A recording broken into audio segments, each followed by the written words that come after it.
Ay, phone pala no sa chat.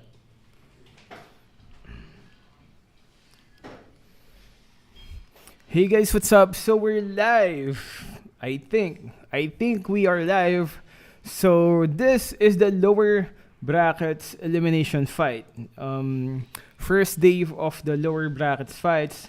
Right now it's gonna be RSG Singapore versus S11 Gaming, which is Argentina.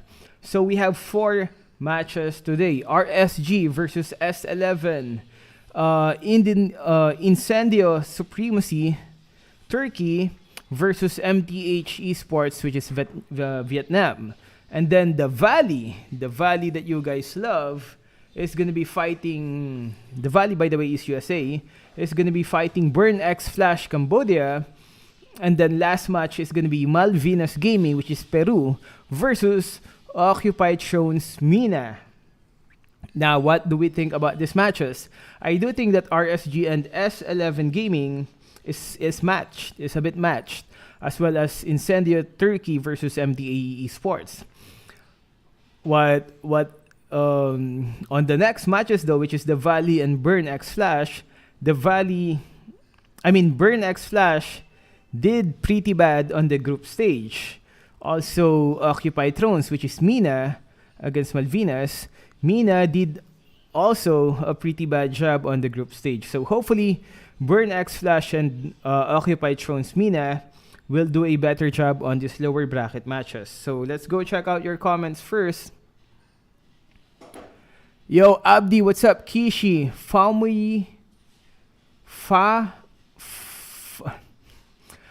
Mei Chu Jiangpo. Mei Chu Jiangpo. Hopefully I've said your name right, bro or sis. You have a long hair. Papi Elgin noticed me. Louis Kent, what's up? Elgin Slay. Arcum the bitch. Nice name. Sui from Cannot Find a Name for Channel. You guys have weird names. Pao Mei Chu Jiangpo. Teach me how to say your name. Kishan Vitnahani, what's up? Daniel, what's up? Are you one and only member? What's up, Daniel? Mark Joseph Osayo, what's up? I love you, Elgin. I love you, Angelo Pasqua the second. How are you guys doing? How was your day? Today is... What? It's actually Monday.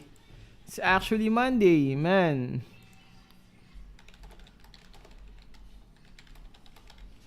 So, how's your Monday? I know a lot of you guys loves Monday. Back to school. Your weekend is over. We actually had a lot of viewers on that last match on Blacklist. I think it went to 5.4k live viewers last night. But that was Sunday, so we will probably chill for today's video, because I know it's still Sunday for some of the guys. Oh yeah, it's Monday here now though. Meow me again, Elgin. How do I meow you? Meow? Long ga quit Stephen John. Pa-shoutout kay Elgin from Christian Gonzalez. What's up? Again, this match is RSG against S11. RSG coming from Singapore and S11 coming from Argentina. So who do you think will win? We will make a poll. Hate Mondays from All Things End. Why are you late, Elgin? Because the match is just about to start. Most of the live video of ML, I think started at around 2 p.m. But most of it were just ads. You were seeing a lot of Chair Kun. Shout out to Astra's X, Paul. Yeah, we're gonna go make some Paul. India afternoon. It's afternoon in India, 12:30 p.m. It's 3 p.m. here though, in PH. Why doesn't my expert badge show when it's on the... I am not sure, CJ. Hello from Nepal. Limbu Dilon from Nepal. What's up? Elgin, you're looking fresh and young. Pumpkin, what's up? Watching from Africa. Tsukino Nasa 1. Yeah. Mina, hopefully Mina does good on this today on the lower brackets. Remember, this is only best of 3. So a lot of teams will be eliminated today. If they lose today, they will have to go home. Or maybe they can stay and watch. Can you say, ang guwapo ko from Aishu HD? Shout out Astras X. Ankara Messi. What does that mean? June Daniel Liabras. What's up? Shout out to June Daniel Liabras. Argentina is an American team, not India. Yeah, a lot of people are saying Indian pride. Everyone's Indian pride, man. The Valley is Indian pride. They say Moba Singh, Carl Singh something. Love from Arunakal. Did I say that right? Make Edward moment video, please. Ooh, that will be nice, Edward. Say my name again. Mei Chu Jiang Po. Mei. How do you pronounce it right? Teach me. Chu Jiang Po. Shout out Astras X again. Shout out to Justin Cerezo. Lok Shrawan. Aside from Blacklist, who do you support? Like I said, I would love to see a team coming from the lower brackets to actually win the fight. Everyone was hyped with the Blacklist from the previous on how the Blacklist pulled out through their previous tournaments wherein they came from the lower brackets. So we would like to see that again. A team coming out from the lower brackets winning the fight. That will be nice. Welcome to the jungle. Ooh, zero chill, zero. Notice naman, sasabihin mo pogi ako pag na-notice. Cars, Isaiah, Batang, Punsha. Caris, Isaiah, Batang, Punsha. What's up? Again, Astras X. United States. Yo, zero chill. Love from Assam, Elgin from Asse. How do you say your name? Asse. Guapo Giek, she said. So we still have a few more minutes before the draft pick starts. Ooh, yeah, you didn't expect me to wear black today. I have a ton of black t-shirts, man. Manan Patel. What's up, Manan Patel? Salamat Petang. We have the same meaning of salamat, right? Thank you. Although they is SE. What does RSG mean? Ooh. Oh, here we go. Drafting phase. We're gonna have to shut up. RSG Suy.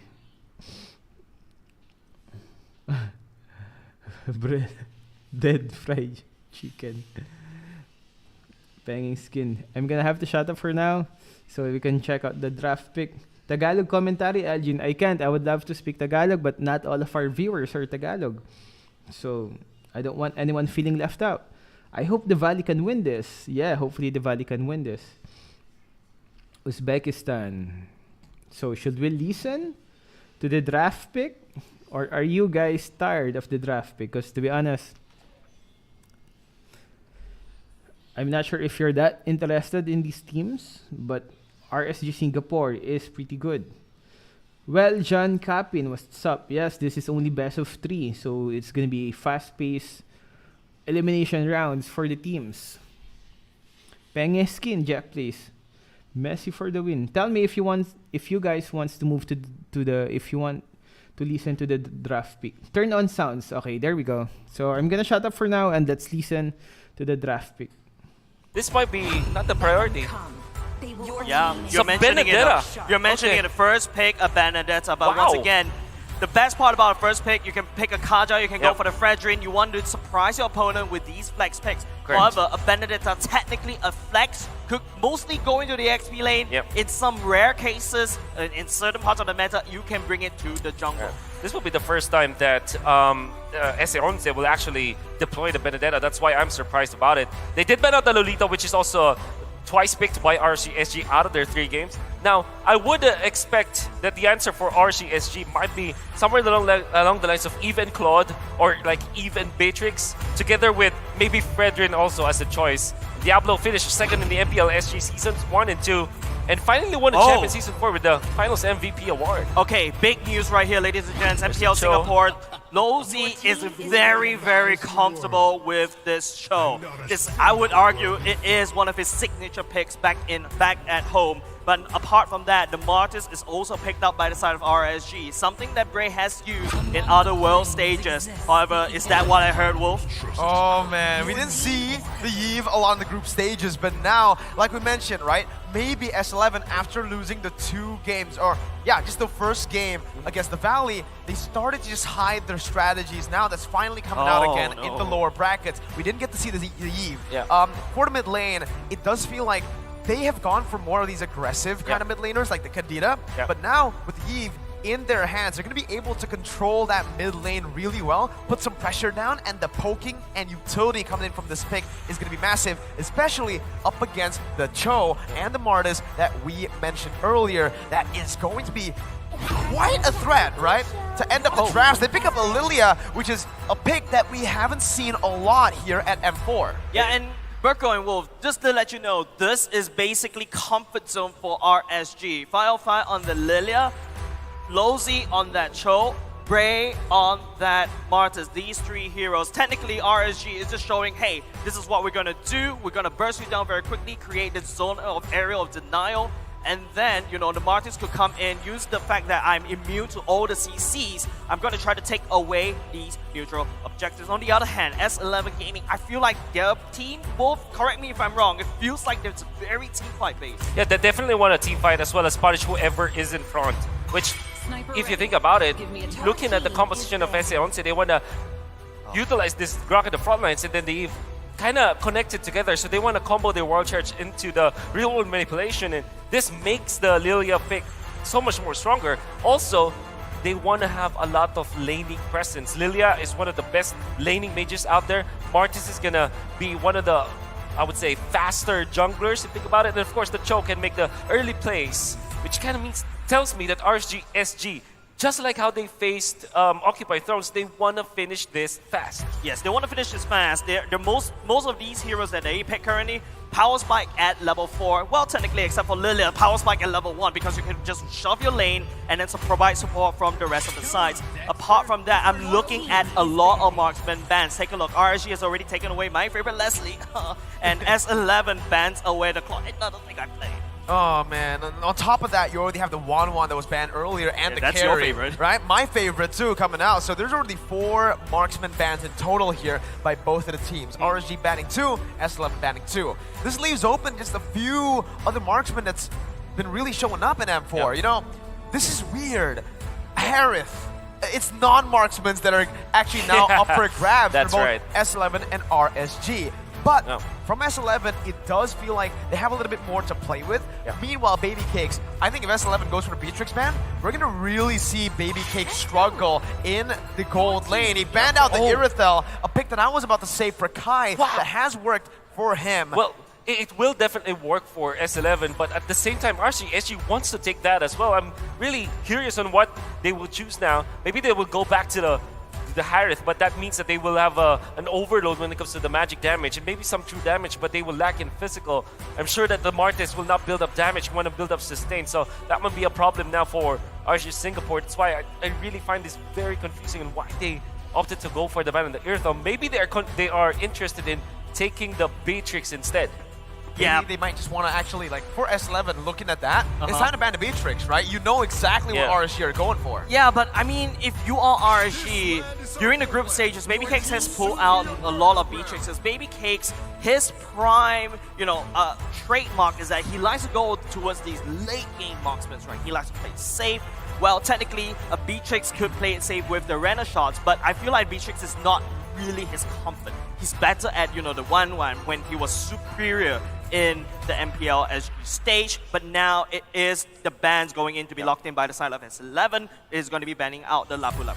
I think at this time, right, at this point, if you're RSG, you really need to get that gold laner onto your hands. Yes, because it's going to be really risky to let this go, considering that, again, yes, Baby Cakes likes to carry into that late stage. They go for the Beatrix here, and it has to be, right? With all these gold lane bans, it's just very, very evident that they need to pick this up. But now for S11, looking at their bans, it does feel like they want to play into this. They wanted Baby Cakes to pick up that Beatrix. Why? That's the main question I have in my head right now. Maybe they want to go for the Yuzhong, but they already have the Benedetta.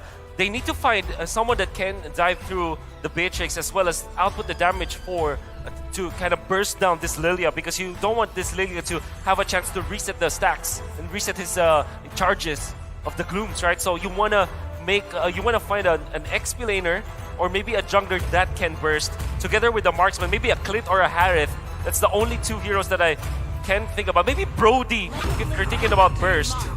Oh, well, they go for a Not only does that, Mirko and Wolf will be seeing another Granger match. I believe he's only picked once, and I think it's also by S11. Falcon, right? Taking a leave from another team. They are adapting, and this is exactly what we want to see on a world stage. I love it. Love it. But then again, it exposes like the Yuzhong pick, for example, for RSG Singapore, because now you have a anti-marksman composition.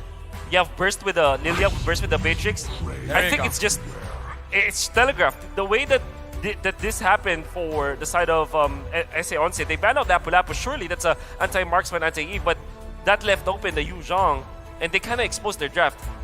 The way that I see this is they picked up the Brody and the Granger because we were looking for burst, right? You want to take down the Lilia as soon as possible, and that fits the bill. However, that opened their draft to a Yuzhong answer, which is now all of a sudden a very valuable pick. That back line is going to be very, very vulnerable to the engage from, like you mentioned, the Yuzhong, but on top of that, the Cho, and even to a certain extent, the Martis and Lilia. Remember, this is such a dynamic draft from RSGSG that can dive to the back line, but can also play it front to back. That's what S11 needs to get under their win condition, right? They need to understand that before they get into game and before they head on for these skirmishes, especially early game, where the Granger is very susceptible to those ganks. All right, with that said, ladies and gentlemen.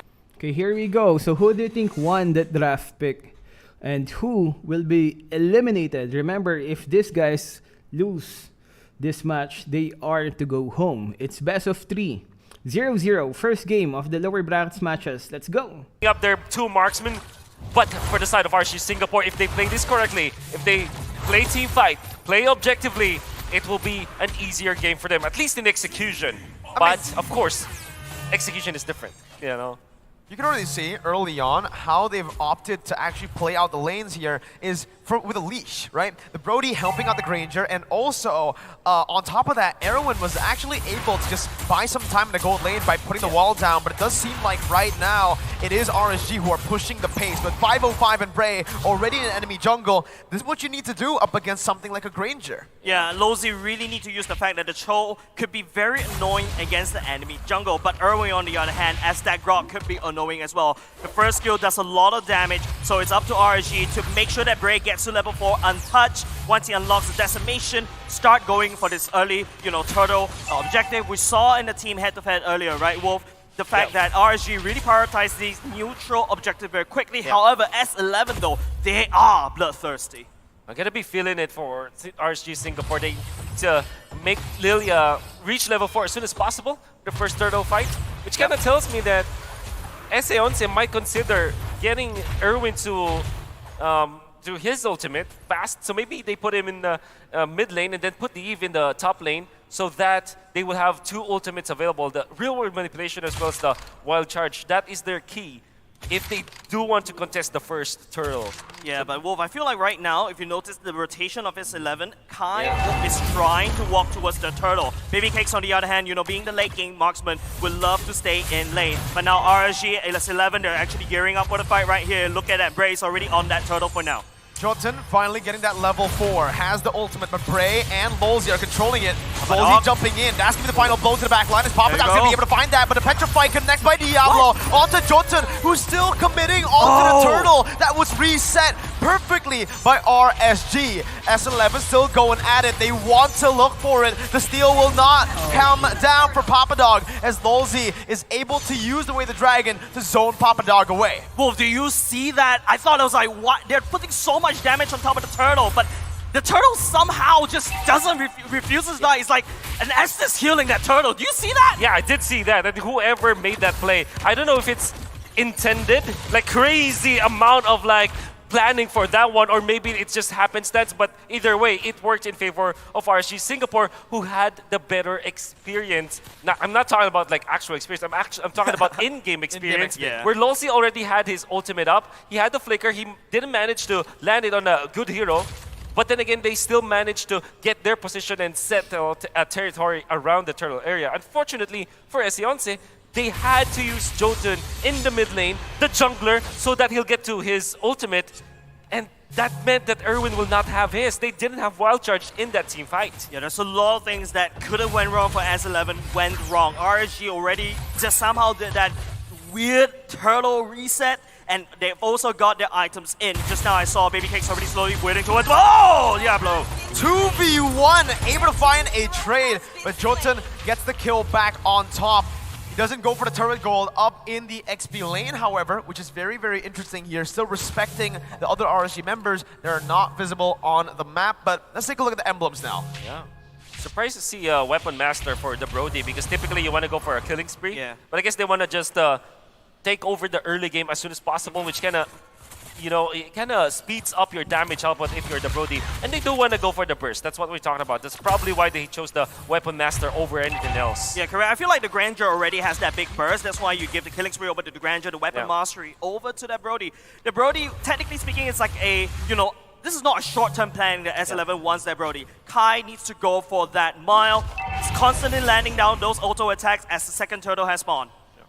With the second turtle, you know, it comes down again to that control. And in the mid lane so far, it has been RSG. But right now in the 4th minute, S11 have actually been able to clear the mid lane first. But you can see the adaptation from RSG. Amazing turtle reset towards their side. As now, the mini waves are going to be crashing again into the mid lane. Erwin still in the front, getting the wall down as Papadog jumps in, but is going to be cancelled out as that's going to be Ken, who picks up the turtle. Bray going to be caught. That's a lot of damage. The Torn Pop Memory finishes him off as Lolzy tries to run away, but Kai is going to be able to take the damage down, to pick the double kill up, and to equalize and take the lead back for Argentina. S11 literally stabilized a very dire early game. Now RSG on the back foot right here. Look at how S11 is actually punishing Baby Cakes. Real one manipulation, oh no, it doesn't connect on top of Baby Cakes.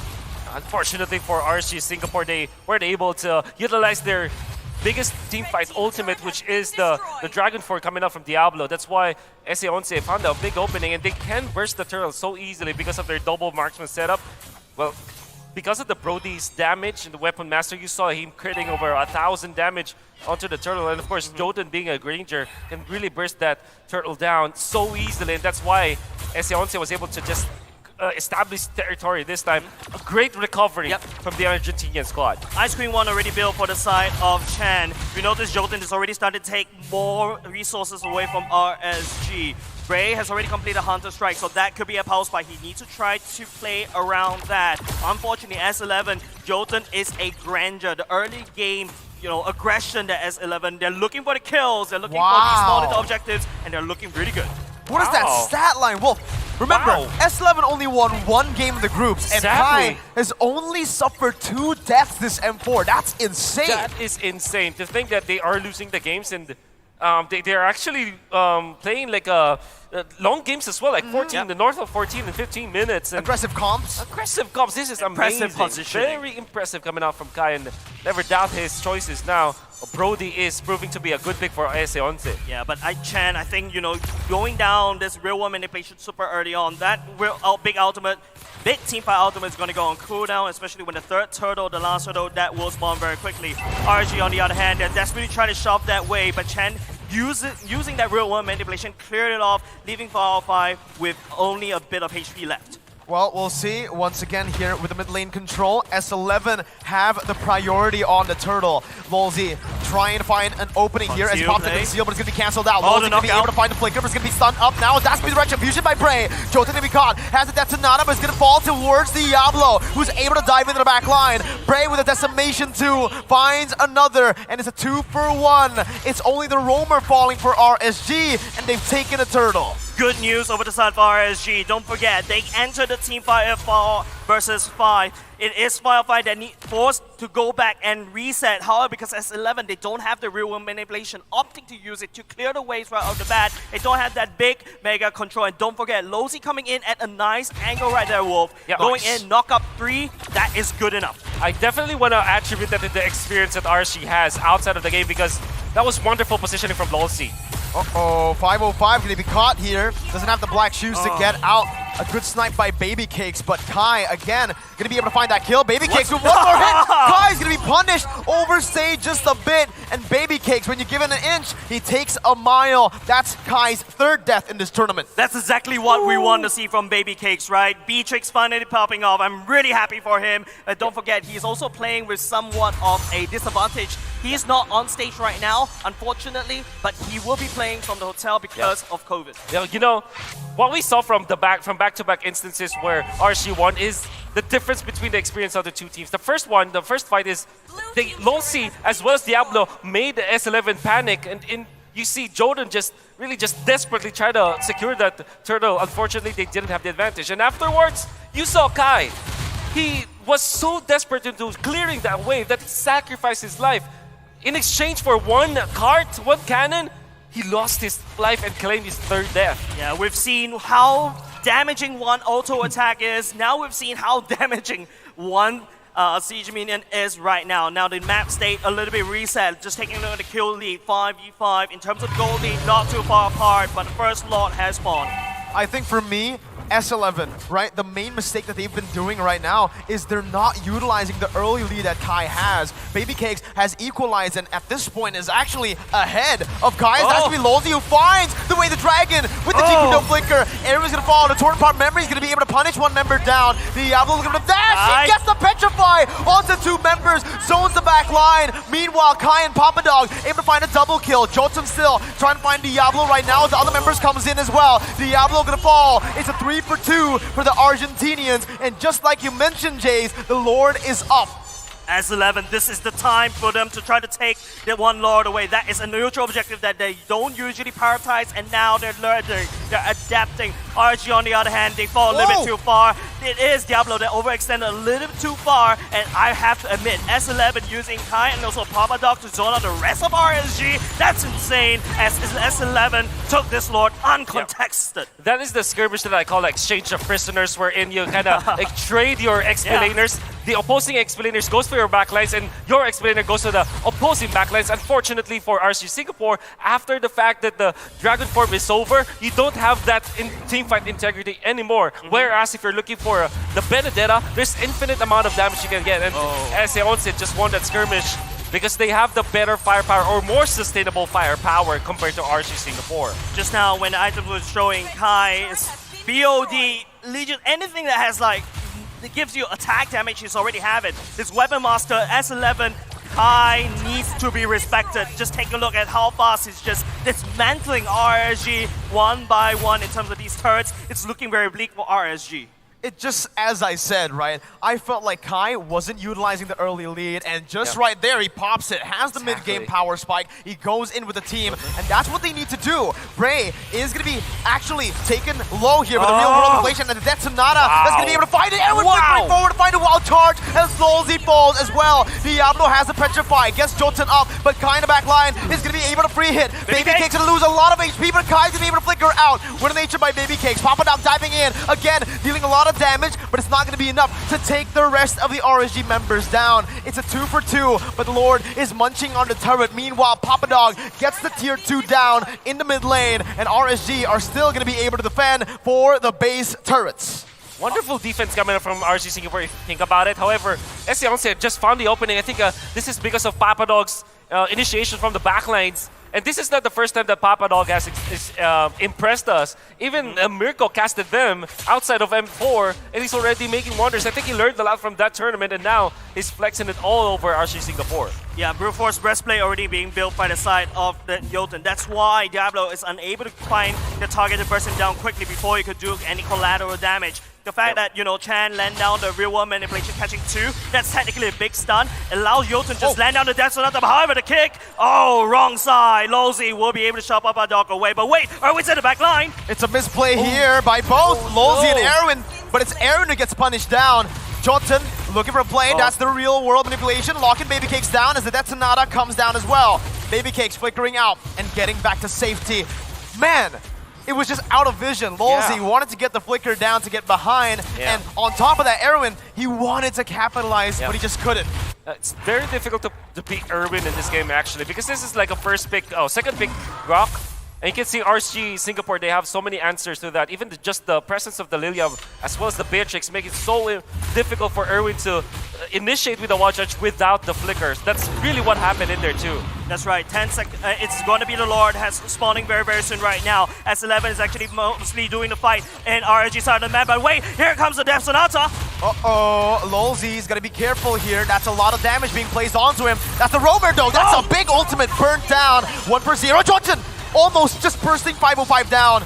Baby Cakes looking for a snipe, but S11 right now, 3.3k gold lead. They're on the Lord with a one-man advantage. Erwin locking away Bray, not even allowing him to step into the Lord pit. He could just go in and try to take the steal, but the RNG decides to give it up over to S11, and this is looking very bad. A wonderful Lord dance that was choreographed by SA11. You might not have noticed it, but it was actually Papa Dog going for the longer lane. So the top lane is called the long lane when the Lord is on the bottom lane, and that is how they managed to disperse RSG Singapore. RSG had to think about their lane up top and also the Lord. Well, SA11, that's the reason why they committed the real world manipulation outside of the Lord, because they know that if they fend off RSG Singapore, if they poke RSG Singapore, RSG will not have any shot at taking the Lord. That's right, if you noticed earlier right now, if you take a look, it's damage dealt mostly by Chan with the real world manipulation, right? And not only just that, as Yonsei is also sending this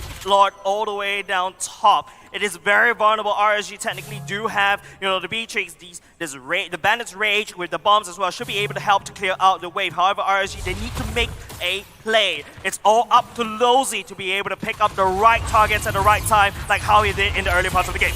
That's the siege coming down as S11 finds the base turret. Bray gonna be zoned away. Lolzy trying his best to look for that Jikundo, but it's gonna be punished in the end. That's a flicker forward. Kai almost finding the kill onto Bray, who's still gonna be able to get out. Kai dealing a whole lot of damage to 505. As Baby Cakes here is not gonna be able to defend the mid lane turret. Erwin flickers forward, finds the wild charge, and that's the Petrify to follow through. But in the back line as well, RSG are gonna be able to find the two marksmen from S11. Erwin gonna fall to the decimation as that's gonna be Bray picking up a triple kill. They're looking for the Maniac. Bray is walking them down. Papa Dog and Chan able to get out with the utilities. Lolzy jumps in, not able to find the Jikundo. Chan still just kiting back, dealing damage. Lolzy forced them back away. RSG have won, but they lost 3 base turrets. It's a very expensive loss, Wolf. RSG, that was a good defense, but they need more. You saw how hard it is for Lolzy to just step forward, and you saw how confident Kai is on this Brody. I think this is like a hidden ace in the sleeve.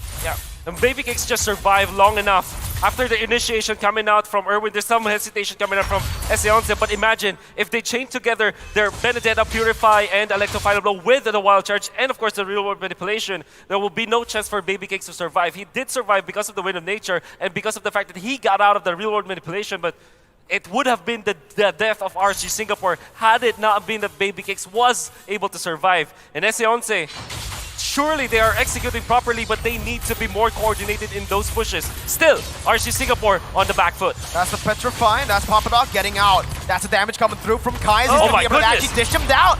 both Baby Cakes and Lolzy falls down. Diablo trying to find the saving grace here, but Kai's gonna be able to stun him up. no. The Petrify will not be able to save him. Diablo gets the immortality in time, but now in a 3v1, it is Chan who picks up a triple. 505 gonna be sandwiched here by both Jolton and Erwin. That's 505 still cutting away. Jolton gonna be caught low. 505 versus World, and it's a maniac for Chan. S11, the Argentinians are looking for the end. Chan, the real world manipulation is so crazy and it just does very left, and they're gonna have to try to fight this. Torn apart memory by Kai to zone him away. S11 strike first in the lower brackets in a best of 3 up against the Singaporean champions. GG well play over to S11. The Argentinian fans must be cheering. Even though everyone was voting against them, they showed us, oh, we are wrong. What a great maneuver coming out from S11. It all started with Papadog just baiting them out, so they formed a circle. It's an outer circle versus inner circle thing where the... And there we go. The fight goes to S11. S11 had a good confidence during the group stage. Actually, I thought RSG was gonna take this game, but turns out it's S11 coming out on top. Yo, come on, slam the table. So the staff gets angry. Yeah, if S11 wins this though, it's their win because it's only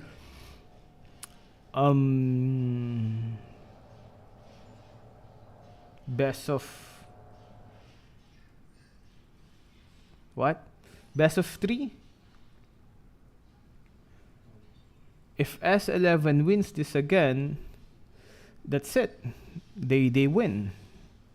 It's gonna be 2-0, and since it's only best of 3, yeah, right? Best of 3. If it's 2, because the third match there's only 3 matches, and if S11 wins another match, it's gonna be 2-0. So that means they already win because it's only 3 matches. Yeah, we actually have 4 matches. Man. Yeah, we have 4 matches. We have RSG and S11 as the one you're watching right now. Next one is going to be Incendio, which is it's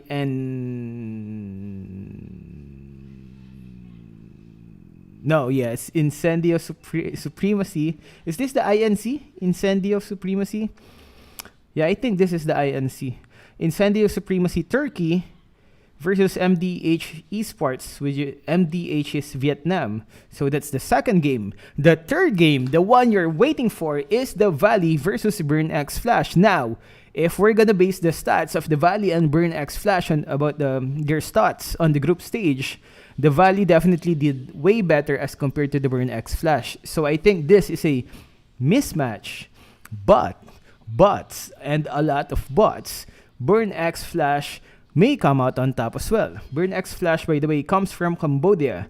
Next game is going to be Malvinas Gaming Peru, which is versus Occupy Thrones MENA. Again, Occupy Thrones MENA did very bad on the group stage. It was 0 wins and 3 losses. So I sincerely hope that Occupy Thrones does better today, because I would love to see the MENA guys, the players from the MENA guys, competing more, showing better games on the. I know Occupy Thrones won't win. Malvinas Gaming definitely is the better team if we're gonna compare their stats. But like I said, I would love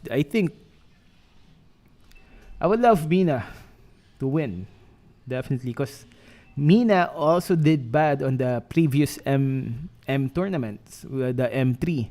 So hopefully this time they can fight back more. Elgin, 0 won't stop spamming. 0. Can you please chill? Yeah, every one of us is Indian. Indian pride, 0. We get it. We're all Indian. I'm Elgin Singh. You can call me Muhammad Elgin if you want. But chill with the spam. Did you know that Yuzong's mom is dragon and his dad is human? Can you imagine that? Yuzong's mom is a dragon and his dad is human. Well, I think dragons have the magical capability to turn themselves into humans or elves. So that's probably where they did the deed. Elgin Kumar reported us. There's no world anymore. It's all India. There's no world anymore. Everyone's Indian now. That's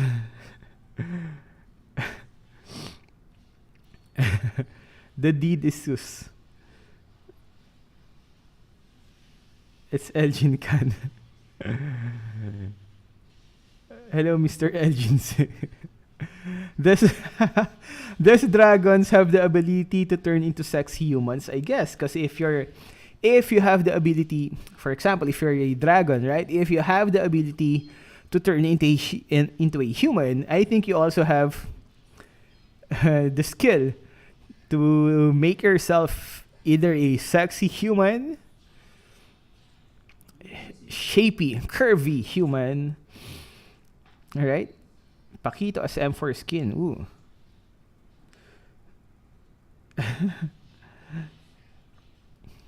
So there we go. If S11 wins this, RSG Singapore has to go home. On some of the other MOBA tournaments, if your team loses, the company actually stops paying for your stay. They stop paying for your hotel and whatnot. But that's just considered normal. A lot of the MOBA tournaments does that. Is it the same for this event? So if you lose, no more staying in the hotel. You can't watch and stuff. You can't chill and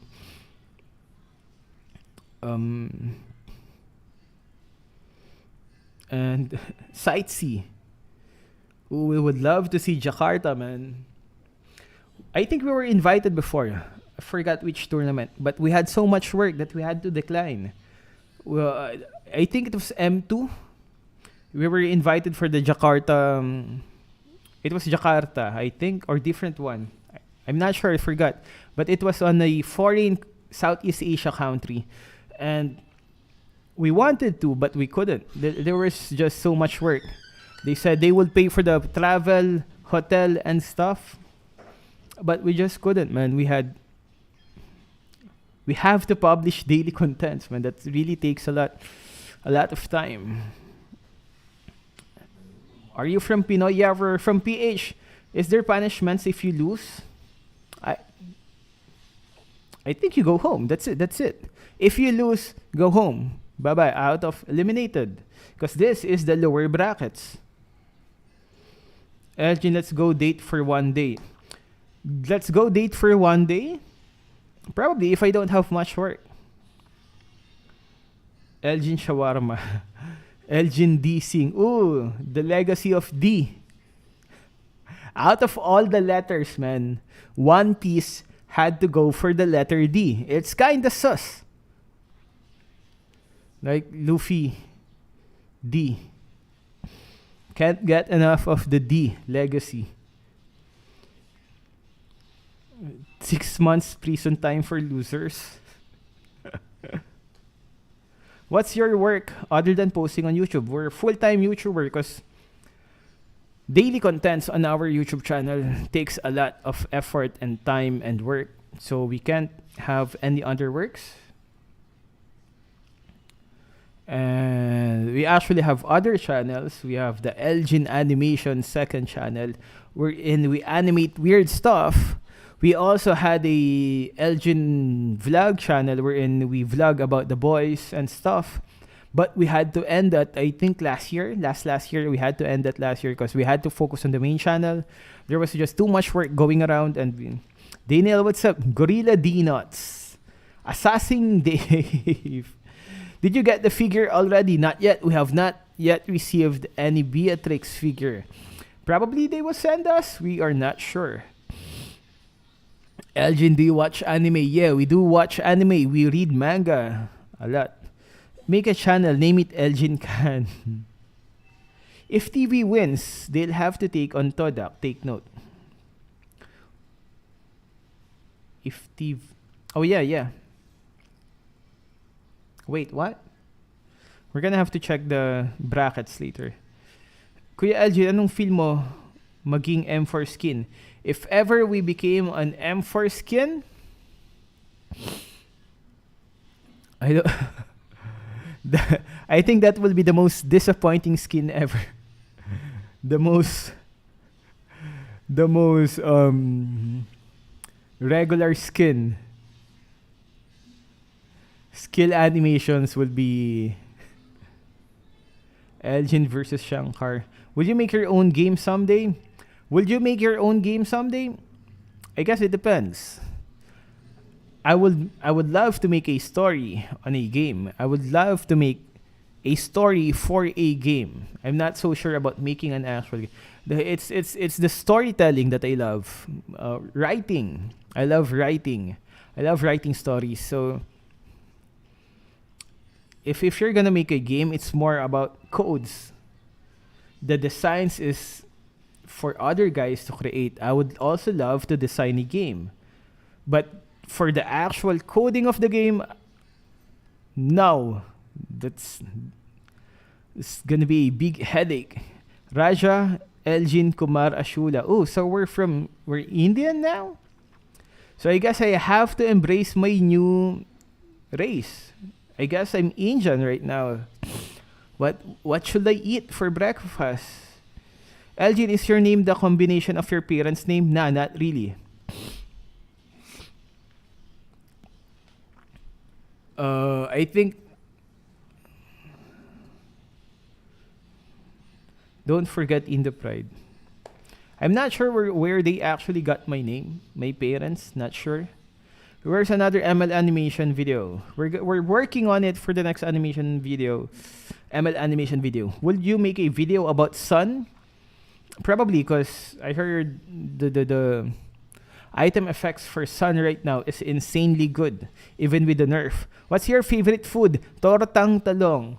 For those of you guys who don't know what's tortang talong, it's an eggplant with an egg. You mash them up together. Have you ever eaten Indonesian dish before? Yeah, I love Indonesian dish, man. Like I said before, I worked in US for like a year and a half. I work in New York before, different works, tons of works, waiter, construction, and there's tons of Indian restaurants in New York. Indian food everywhere. You'd be surprised how much the US loves Indian food and fake Chinese food. Because the Chinese food in the US is not an actual Chinese food. It's Americanized. Tortang talong. Do you know Betoski? Yeah, I do know Betoski. Not personally though. Elgin, have you played COC? Yeah, before. An eggplant with an egg got me. Elgin, what do you think of Blacklist International winning on M4 and they pick Paquito as M4 skin? Ooh, that will be nice. Jan Angelo Abujan. Well, people love the Paquito skin though. What's the but it's really gonna depend on the champions. To be honest, why do sound the same as Betoski? I don't know. Do I sound like Betoski? I am not sure why. Other games na nilalaro mo aside from ML, I play a lot of other games. I love MMORPGs. But I can't mention other game names right now on this one because this is for the M4 ML tournament event game. Muchachos. What's a muchachos? Voice crack? In which country do you live? We live in Philippines. Philippines, Novaliches, Quezon City, Bagbag sa Uyo. Yeah, I also love Peanuts. Yeah, we do play that as well. It's too special. Not so much though. Yeah.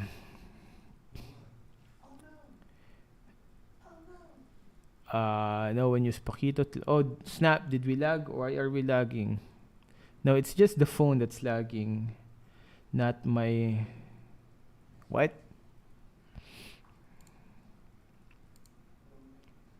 Lag?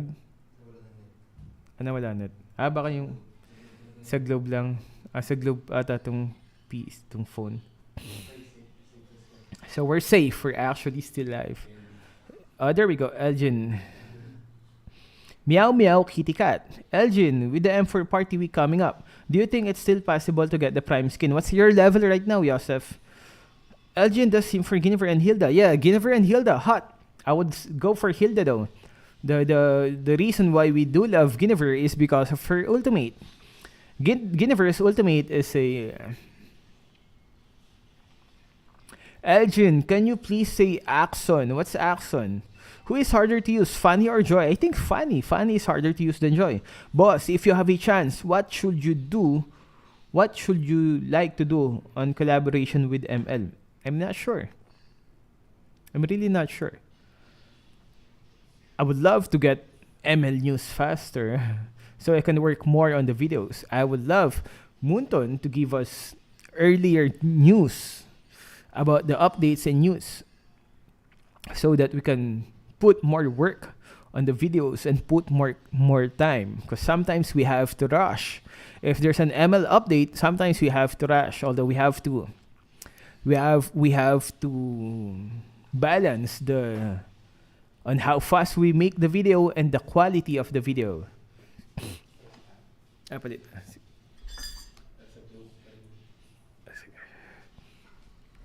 What anime do you want to collab with? Ooh, what anime do you want to collab with? That's a good answer. I would love Cowboy Bebop. I'm a diehard fan of Cowboy Bebop. I know it's old school, but it's really good, man. It's really good. Cowboy Bebop has a different feel. Even the background, the jazz music, blue jazz from Cowboy Bebop. Elgin, what's your favorite mage? Kagura, I'd have to say Kagura. Boku no Pico, a lot of you guys are loving Boku no Pico. Mojako, I used to be called Mojako when I was bald. There was a phase of my life where I was always bald because I look more intimidating, I thought, when I was bald. But instead of intimidating people with my bald look, they just started calling me Mojako. Not really. I guess it's a failed attempt. Who's your favorite assassin? I'm not sure. Bald.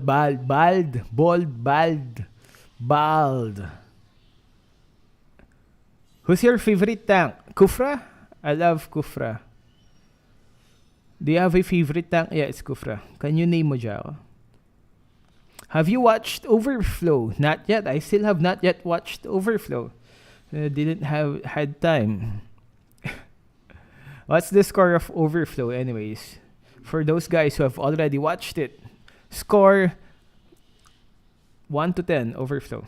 Elgin, what if you caught your son watching Boku no Pico? Anything works.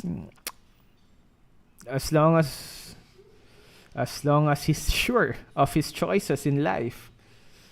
As long as you're sure in your choices of life, son, anything works for me.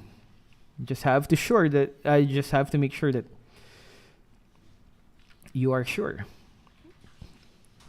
MLBBX Topico. Elgin, do you see us subscribers are just... Do you see us subscribers as just numbers? Or, actually, I had a group of Discord guys who I knew a lot. The subscribers and those guys who joined my Discord, I know them a lot. And I still remember their names. I still remember their traits. We have a lot of weird Discord members. And those members are actually just from the same as you guys, from subscribers that just joined Discord. So I mess with them up a lot. They actually ignore me now on Discord. That's how much they got used to me. That I will just say random stuff and they're like, oh, it's Elgin again being a bot. So let's just ignore the old guy. And that's how much. Prediction on TV versus Burn. Prediction on TV versus Burn. I think it's gonna go to the TV, to be honest. I do think TV is a better team than Burn. Oh, it's draft pick. I did not notice. I'm gonna shut up again for now. Okay? So that you guys can chat. We can check out the caster's thoughts. Or tell me if you want to listen to the draft pick, because I know you guys have had went through a lot of draft pick phase since day one. And since this is the lower brackets, I'm not sure if you'd want to be as tuned to the gameplays of this guys, but it's up to you. Tell me, Sir Elgin, what do you think of ML ML with Marvel collab? It will be great. I would love anime more though, to be honest. I would love ML to collaborate more with anime as with DC or Marvel. But that's just me. Pasali sa Discord server niyo po. If you actually check our channel, there's a Discord link on the upper left, right? Do you like Aldous? Not really, man. I don't use EXP laner much. Except for probably Johed. But I usually use Johed for roam. Jungler. No bathroom break, Elgin. Nah, man. My bladder's good.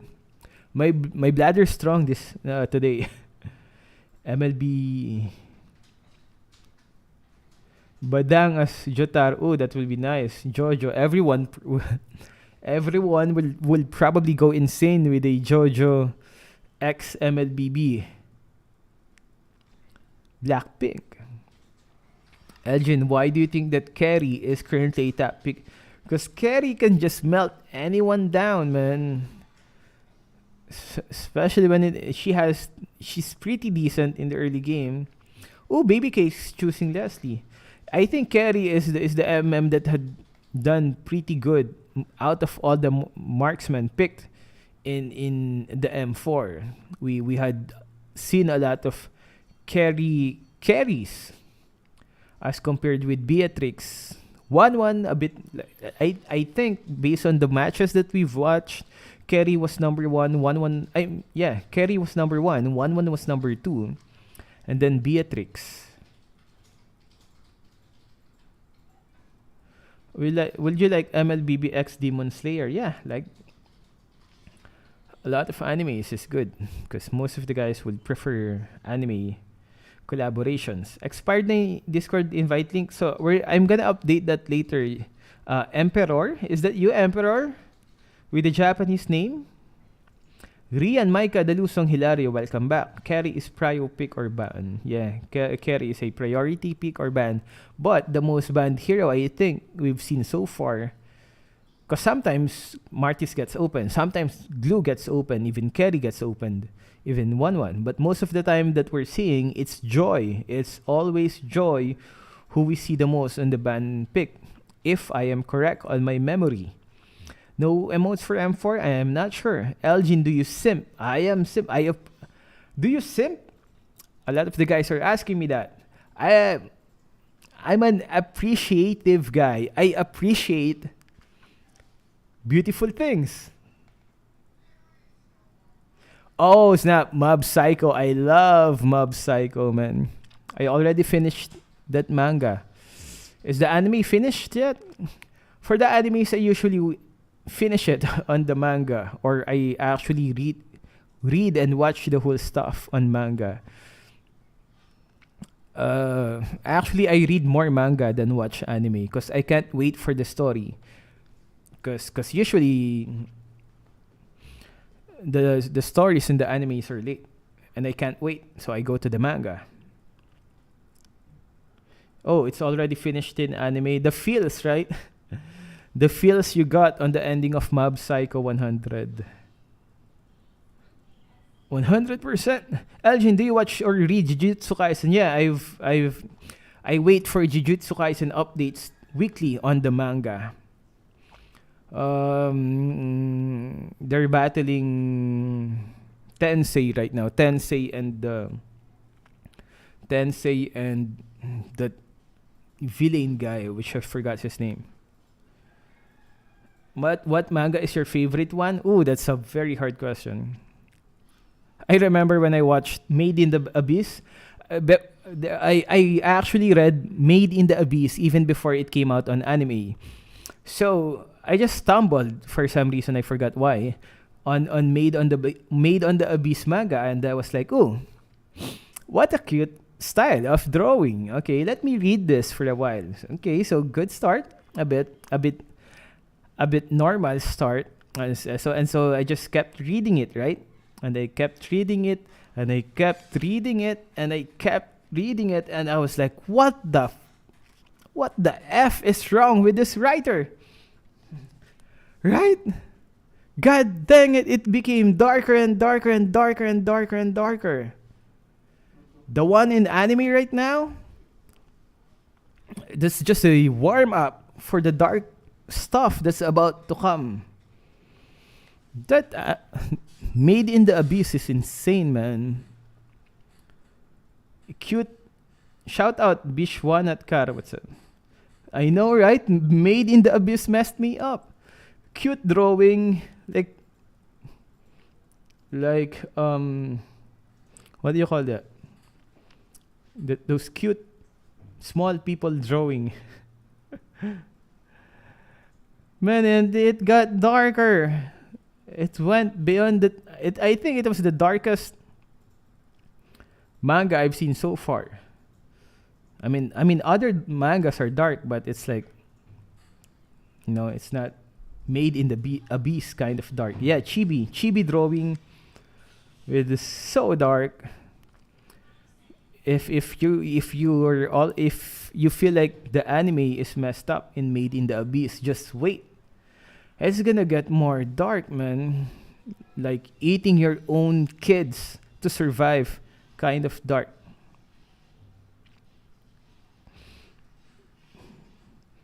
Do you read the Bible? Yeah.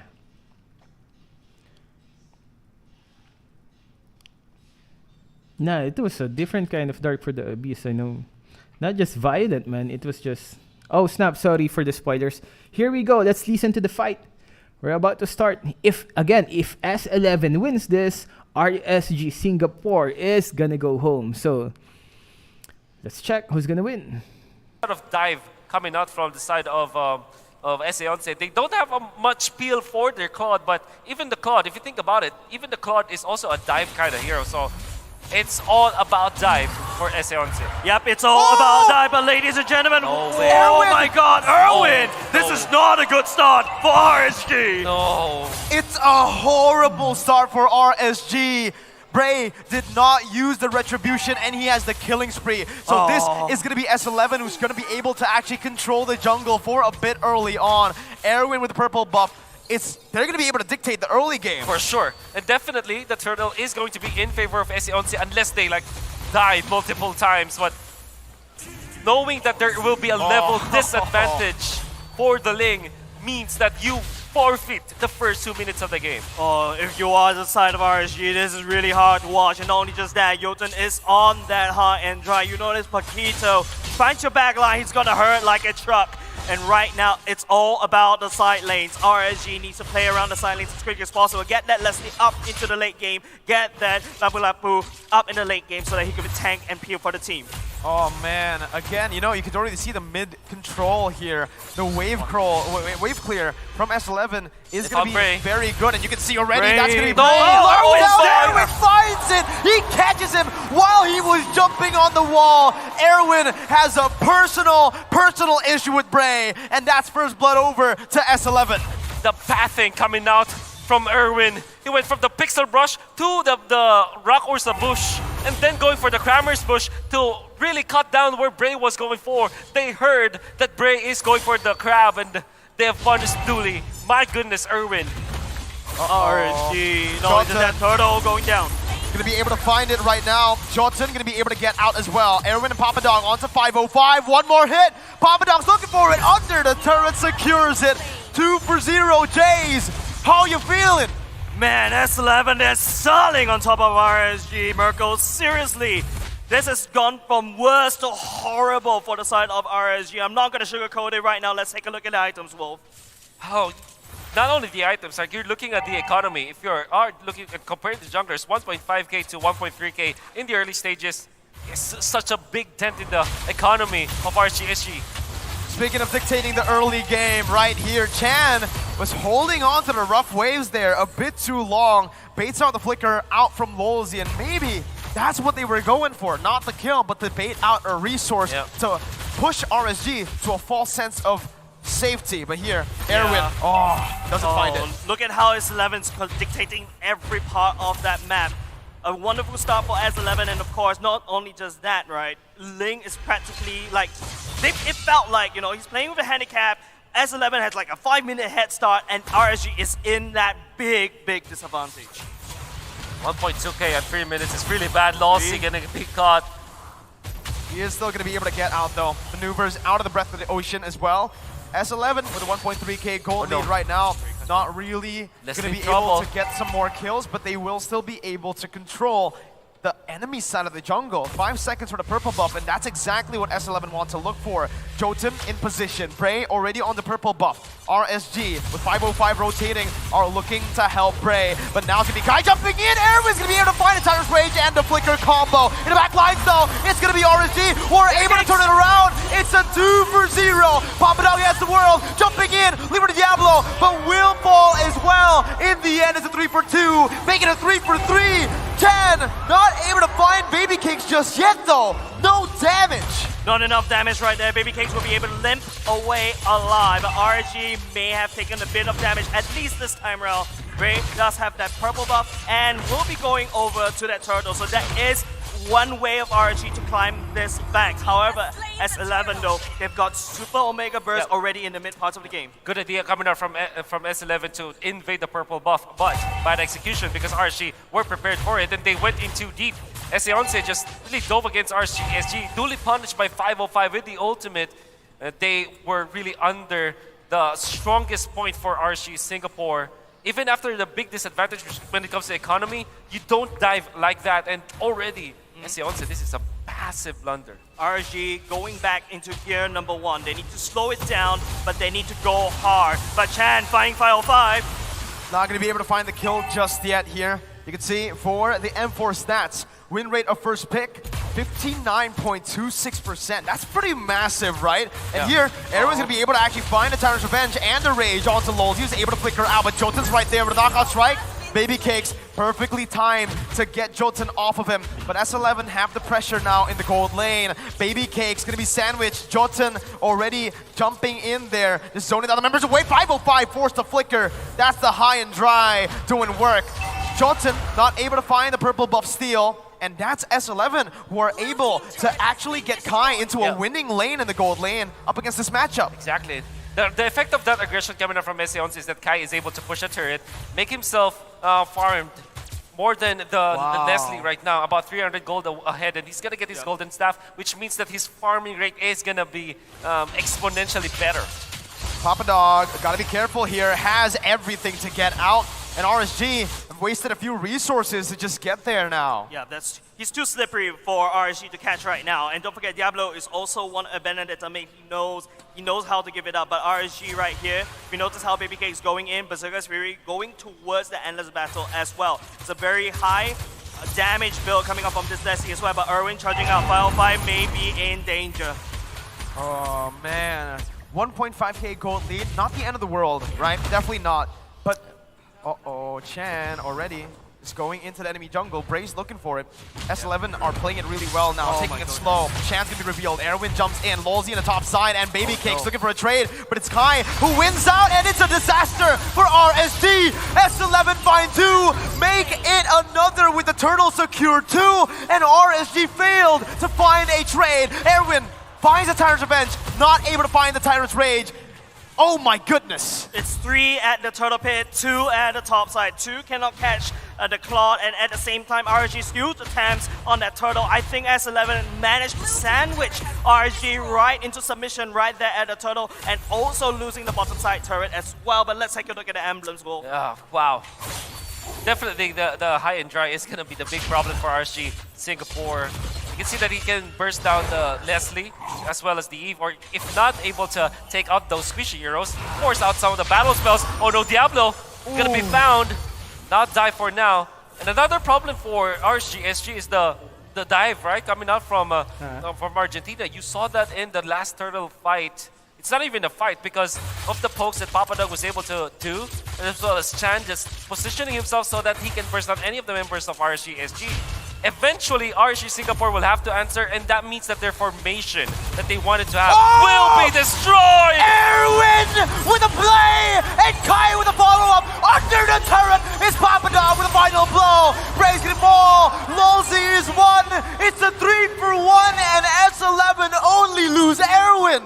It's an Omega Dive coming off MS11, bloodthirsty. And then after that, translating into objectives, and RSG right now is just leading not only just members, but also map control.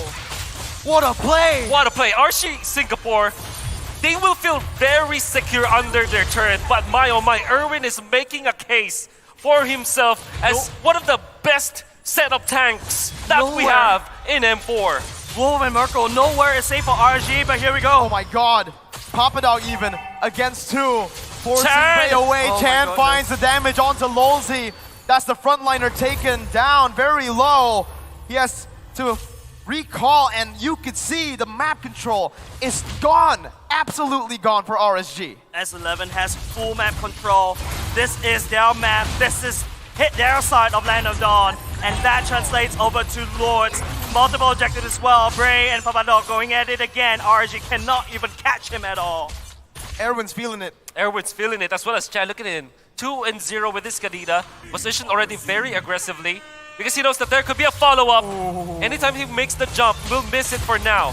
Kai gonna be able to get that blazing duet down. Ankara Kai, Diablo so low. Forced to use the Bravest Fighter defensively to get out. S11 are right now styling on RSG. This is bad. 505 already committed to the room of manipulation. This will be a third push coming out from Argentina.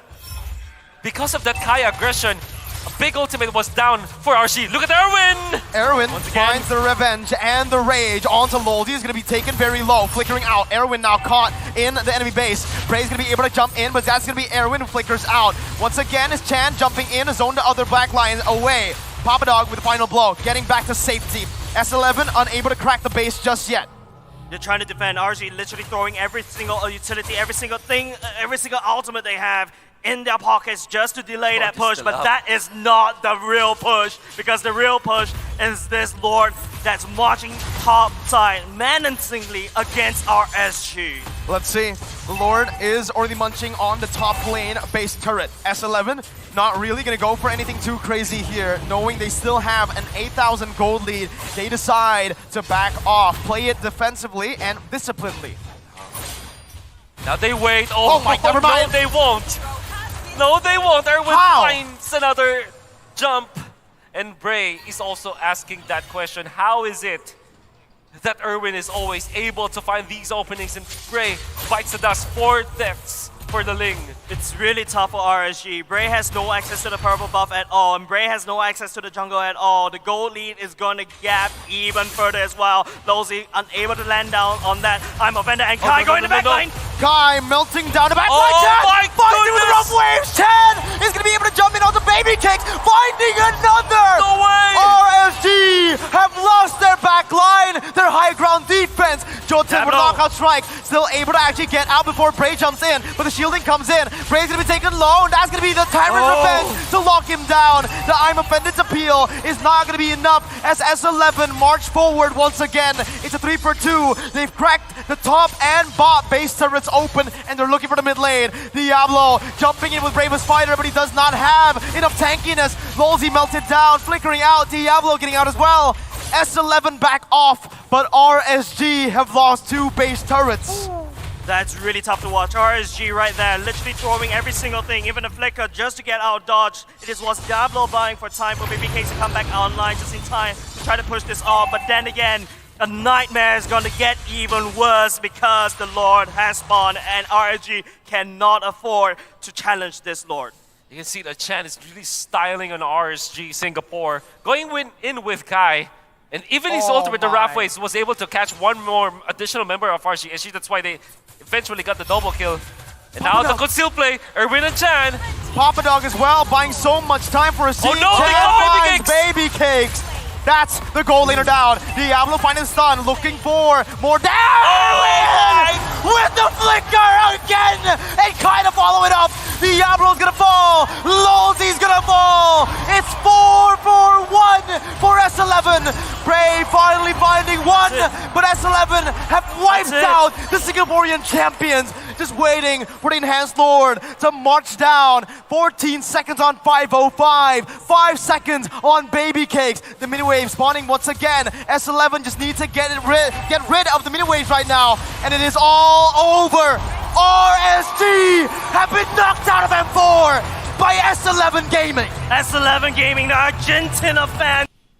And there we go, man. The first team to get knocked out on M4 is RSG Singapore. It's too bad though that the RSG's Baby Cakes has COVID and is playing on the hotel. So it's kind of sad that we didn't see them play at 100%, at their 100%, because their communication with Baby Cakes definitely affected their gameplay. But it is what it is. RSG 0-2. They're first team to go home on this M4 tournament. That's got to hurt, man. That's got to hurt. But still, perhaps to the RSG for standing on the highest stage of the ML tournaments. So S11 moving up. S11, by the way, again, is from Argentina. Next match is going to be INC from Turkey versus MDH Esports from Vietnam. Yo, that's too bad, Daniel. Chan is a girl. I don't think there's any girls. Here's the winner, S11.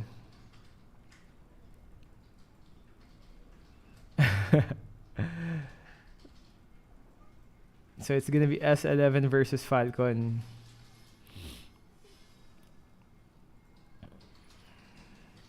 Next match for S11 is gonna be Falcon. Let's go, 120 guest coins. So let's wait for the second game. How long till the second game? What do you think today? Team Valley will win or not? I think Team Valley will win against the Burn X Flash, because Burn really did bad on the group stage. But who knows? Maybe they will make a comeback. Their coach was mad. Ooh, yeah, this got to hurt, man. They were the first team to go home on this M4 tournament. So the Valley, by the way, is on the third match. We've just finished the first match. Second match is gonna be INC MDH. Skill issue. Do you like any TCG games? What's a TCG game? RSG fell off again and again. Yep, I did guess the white for 11.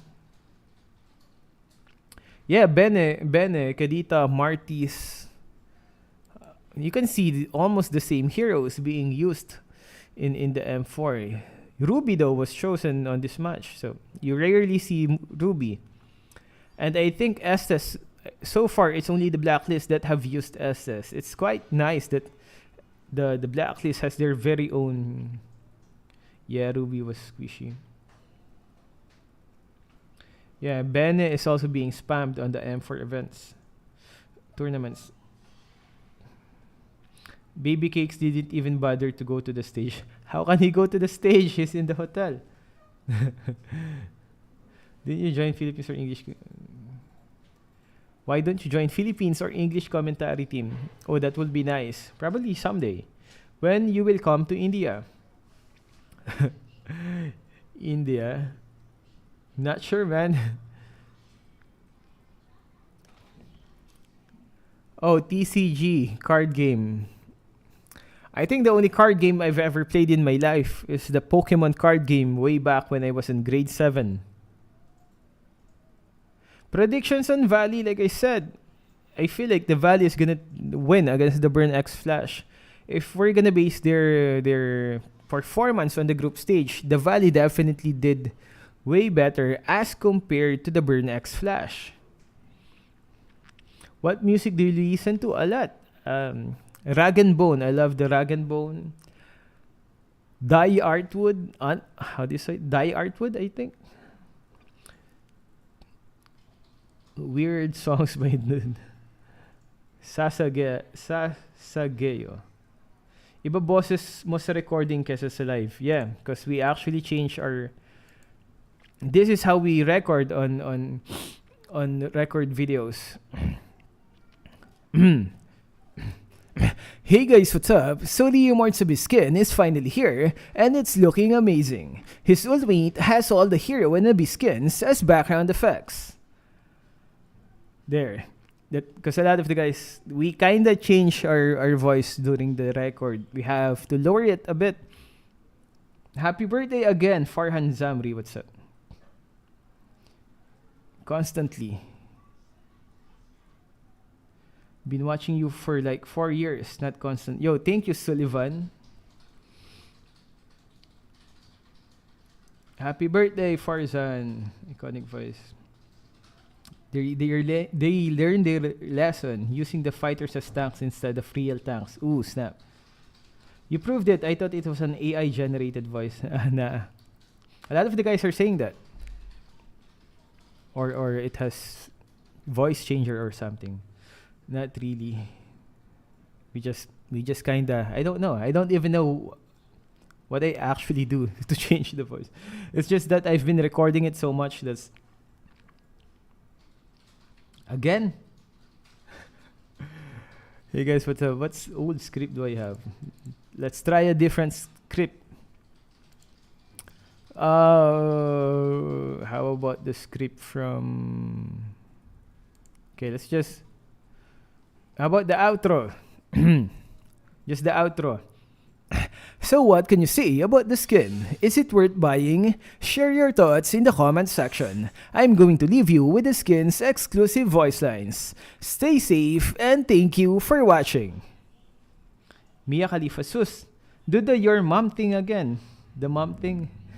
Where did you get Elgin's name? It's my real name.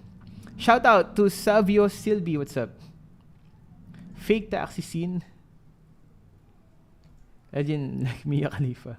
What's your favorite hero? It has to be Kagura, favorite hero. Susi. Where can we buy cheap diamonds? I'm not sure, bro.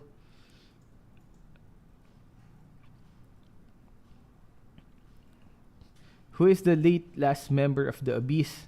Do you watch JoJo? Not really, but my kids, my middle kid loves JoJo. Probably where she got all the weirdness. Yeah, now that I think about it, my middle child probably got all her weirdness from watching JoJo, man. Koda Shop, I think. I'm not sure. Kazuki. Greetings from Cambodia. What's up, Faimu? JoJo Corn. Ace L Glue N1 de Argentina. A Fulcon Lo Pibes DS11. From Picante. I'm not sure what I just said though. Elgin, how's your day? We're doing good. We went to the gym and simped on the people working out. What if you're married? No, not yet. We're still not married, but we do have 4 kids. Hopefully, if I get enough cash, we'll get married. Shout out to I Swallow Donuts. I can't shout that out. Hello, Zero. What's up? Louis Manuel. What's up? PRQ ni boss back. Good by watching JoJo's. You're supposed, I know. You're supposed to be proud when your kids watch JoJo. That show is kinda weird though. JoJo, so I guess that's the title says it all. JoJo's Bizarre Adventure. That's one bizarre anime, man. Will an LGX Shimen hopefully Psychtro Zap. Show is bizarre indeed. Elgin the OG from Andrew. Favorite anime? Again, has to be Cowboy Bebop. Misaki, what's up? Elgin, do you linma? Do you linma balls? Is that ligma balls? Akira, what's up? You can marry Hororo-chan. What? I think Hororo-chan is already married, man. Hey, Cowboy Bebop, same. Another Cowboy Bebop lover. Helix, what's up? Faye Valentine, right? I just love the feel of Cowboy Bebop. The vibe that you get from that anime is, I think you can't compare it to other animes. The vibe that you get from Cowboy Bebop. Faye is the best. I know, right? I can't explain. It's Giorno Giovanna. Cowboy Bebop, Indian Pride. Saloka, what's up? Really? Hororo is a guy? I'm just confused. A lot of the guys are saying he's a guy, he's a girl. I am not. I don't know anymore. I love Elgin's attention to our comments. Anmol Rai, what's up? Elgin, I followed you on IG just now. Ooh, Angelo. Yeah, I have a lot of posts on IG, especially old posts, the old Instagram posts that I am not so proud of. I would probably have to go all the way down and check it out and delete some of my old Instagram posts. Back when I was a Caspi, what's up? 25 pesos, Caspi. I think that last time I posted those Instagram instantly old in Instagram posts. I think you can consider me the muscle picture, the Pac Boy pictures. Yeah, the Pac Boy pictures. I would have to, after the live, I will delete those. Don't forget to like the stream. You can check his latest video within the commentary. Elgin say, this my push. She is, what? Farhan Zamri, what the heck? Zura, what's up? From Gintama, Zura. Is that you? Stripper.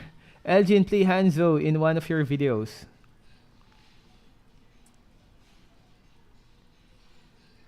Clara. Oh, is it Mara and Clara again? Here we go. Where's Mara and Clara? Let's listen to Mara and Clara. Where'd they go? Oh, the leg day posts. Yeah. I love posting leg day before. Sir Elgin, if you would name your fifth kid from ML, boy or girl, who will it be? It would be Kagura. Her legs slit. What are you guys watching? I can't see any Mara and Clara on my video. Her legs slit. Angela is best job. Oh, here we go. Legs slit. Let's listen to the Origins theme like that. You are so cool and it's just so amazing for you guys. So how does it feel to be able to defeat an MPL region and to sweep them? Nada, se siente muy conmovedor, o sea, ganarle a un equipo que tiene MPL y tiene más recorrido que nosotros y también demostrar que estamos a la altura de ser mejores o mejorar a más, porque aún estamos aprendiendo. So we feel very proud to beat a team coming from the MPL region. Okay, the hot babes are gone. Yo, again, Caspi, thank you for the 25 pesos donations, Caspi. Thank you for the support, bro. Caspi, how are you doing? Okay, Chan, when you look at me like that and you talk that way, it makes me lose my mind. Okay, so your next opponent is going to be Falcon Esports, and you're doing really great. Even Naomi is making a lot of noise. People are saying he's a god tank. So what do you guys think about your next opponent, and do you have any message for them? Sabemos que es un rival duro, que tuvo una fase de grupo extraordinaria, salieron primeros. No hay que confianza y hay que seguir con nuestro juego como hicimos con RSG y todo se va a dar bien. So they are very competitive. They have shown us in the group stage that they are a very, very good team. However, we need to keep playing with our own identity, with our own strategy, in order to beat them. And I feel that they have cemented right now their identity with this match. Congratulations once again, S11 Gaming Argentina, and to the translator, Carlos. Congratulations! Woohoo! Ooh. Congratulations, Mara. God dang. So there we go. Interview is done. Oh, snap. Close up. No.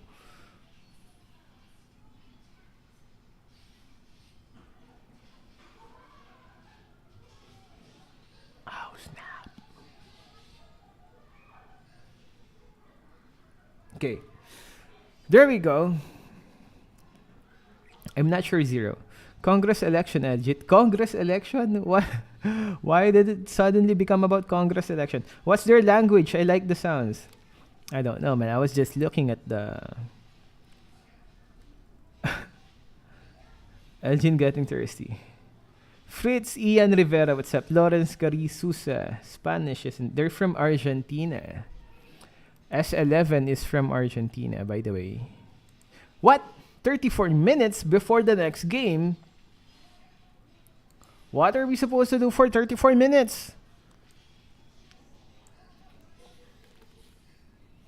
Elgin single ka. Pia Pasho, we actually have 4 kids. Elgin down bad. Tulog muna. God dang it, it's 30 minutes. What will we do? We're gonna be talking about anime and manga, all this anime, all. It's Cherry-kun, it's back. Buy this chair, you're gonna get better in playing ML. Elgin Merc when? Ooh, we should probably sing a song for 30 minutes. I can't, man.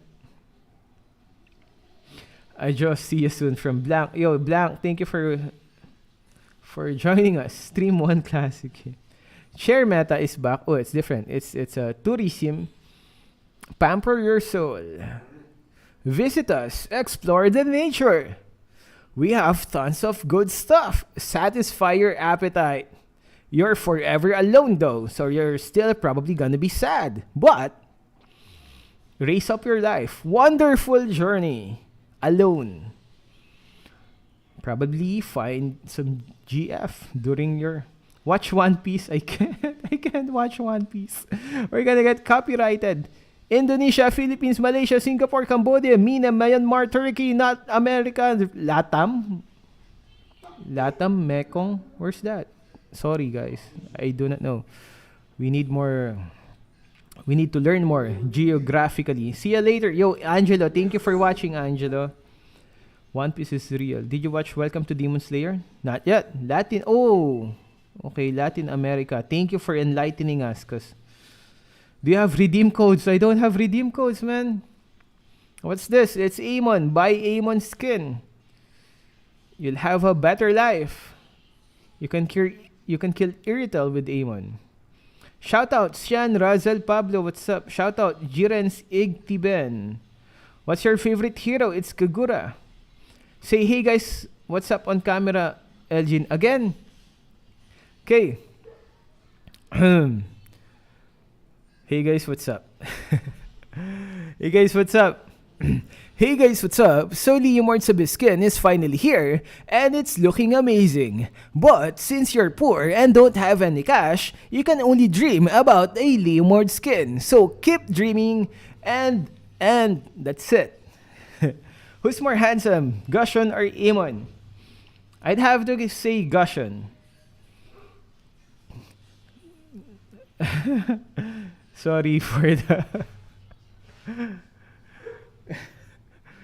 Elgin, what's the meaning of ako po? That means me, I think. Shout out to Numaray.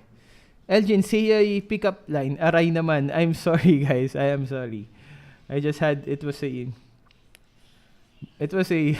What do you call that? Adlib. Do a bathroom break. Give yourself a rest. Yeah, we will probably do a bathroom break later. What's this? What skin are you selling, Munton? Oh, it's a highlight. So Munton, I guess, and TikTok are bros because they have those TikTok. Do a TikTok dance. I can't, man. I can't. Who's the best body in ML? I'd have to say Hilda and Balmond. Best body. Yan talaga nakaka-hook na intro. Caspi. Twerk. I can't twerk, man. I have kids. My kid is gonna be like, Dad, the heck are you doing? Because some of my kids' classmates actually watch us, our videos. Balman chan, popan ko pa. Stream viewer competition. Do you listen to Justin Bieber? Not really. But I heard he's pretty good. Close the door and start twerking. I can't. For me, Masha Season Skin has the best body. Josuke Higashikata. That's a taboo word. Moonton is owned by a parent company that also owns TikTok. Yeah. Play. Buta 999. I cannot do that. Are your kids watching the stream? Nope. My kids does not care about ML. My kids does not touch ML. They don't watch my stream. Some of their classmates do though. So, Elgin, can you be my daddy? It depends. Do you eat a lot? Because we don't have enough money to feed another mouth, man. So if Yamete Kudasai, when will be the release of Revamp Minsitar? I am not sure. Your favorite team in M4? Oh, that's hard to answer. Like I said, I would love to see an underdog team. Probably RRQ Brazil might come back on top. But yeah, I do love to see the PH to win. Because, you know, me being from PH as well. So Echo and Blacklist, I guess. But I really want an underdog team to force them to play. I can't. My kids are...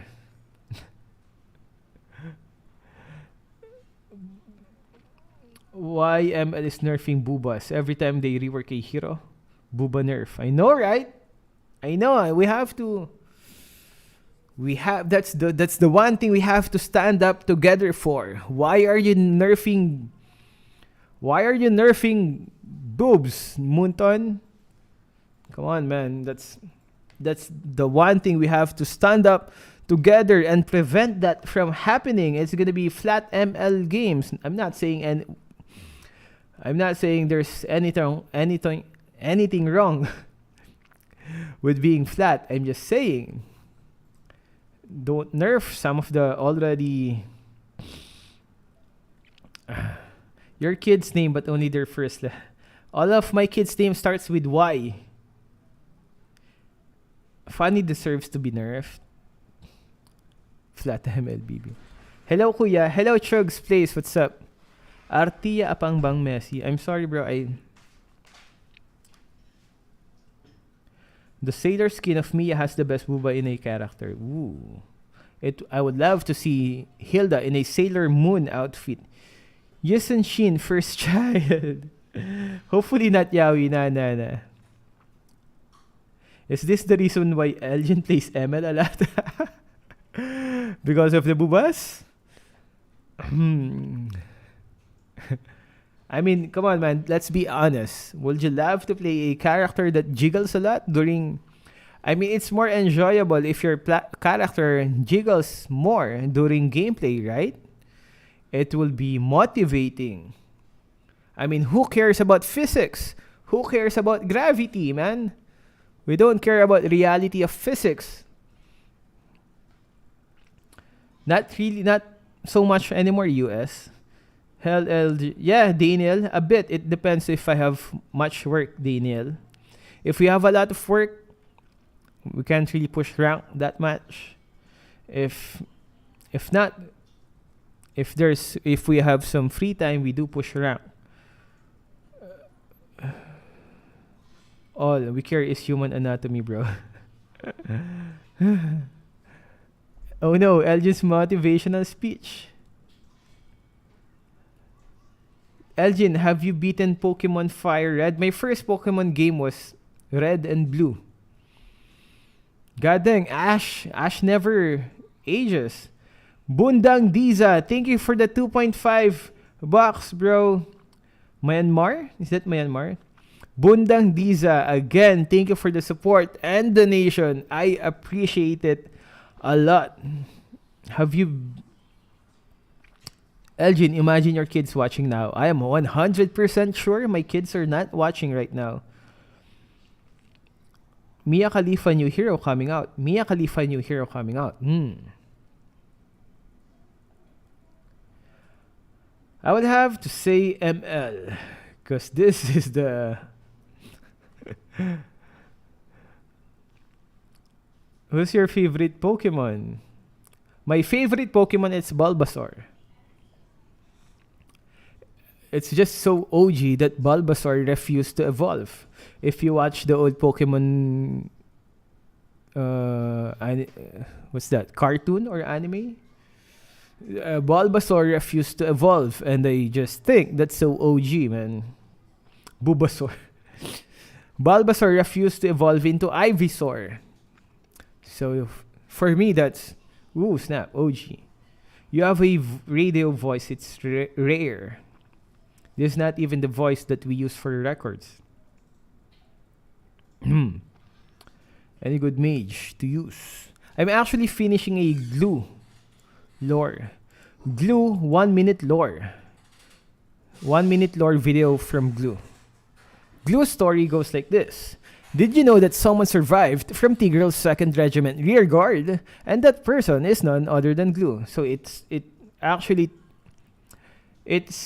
there was someone who actually survived the 2nd Regiment from Tigrel's command. And Glue is one of the survivors. Oh, snap. Alucard's dad, though, not so lucky. Alucard's dad died, right? Shout out to Hero. What's up? Do you play Vainglory before the day died? Not really, US. I was not able to play that. Which Pokemon will you have as food? Oh, snap. I saw Ash. Okay, here we go. I saw Ash eating a burger in Pokemon. Where did you get that burger, bro? Because we have not yet seen an actual animal in Pokemon. So, Pokemon Universe, where do you get your meat? Answer us that, man. I have not yet seen a pig. I have not yet seen a cow. I have not yet seen a chicken in the Pokemon Universe. So, where the heck do you get your meat? Goddamn murderers from Tauros?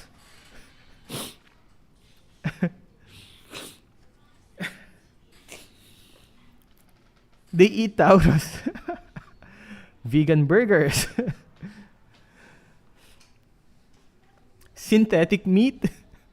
Nah, man. I do believe Pokemon has a dark side. Meat from human. Do you know that Ash is finally leaving? Really? Ash is finally leaving the anime series.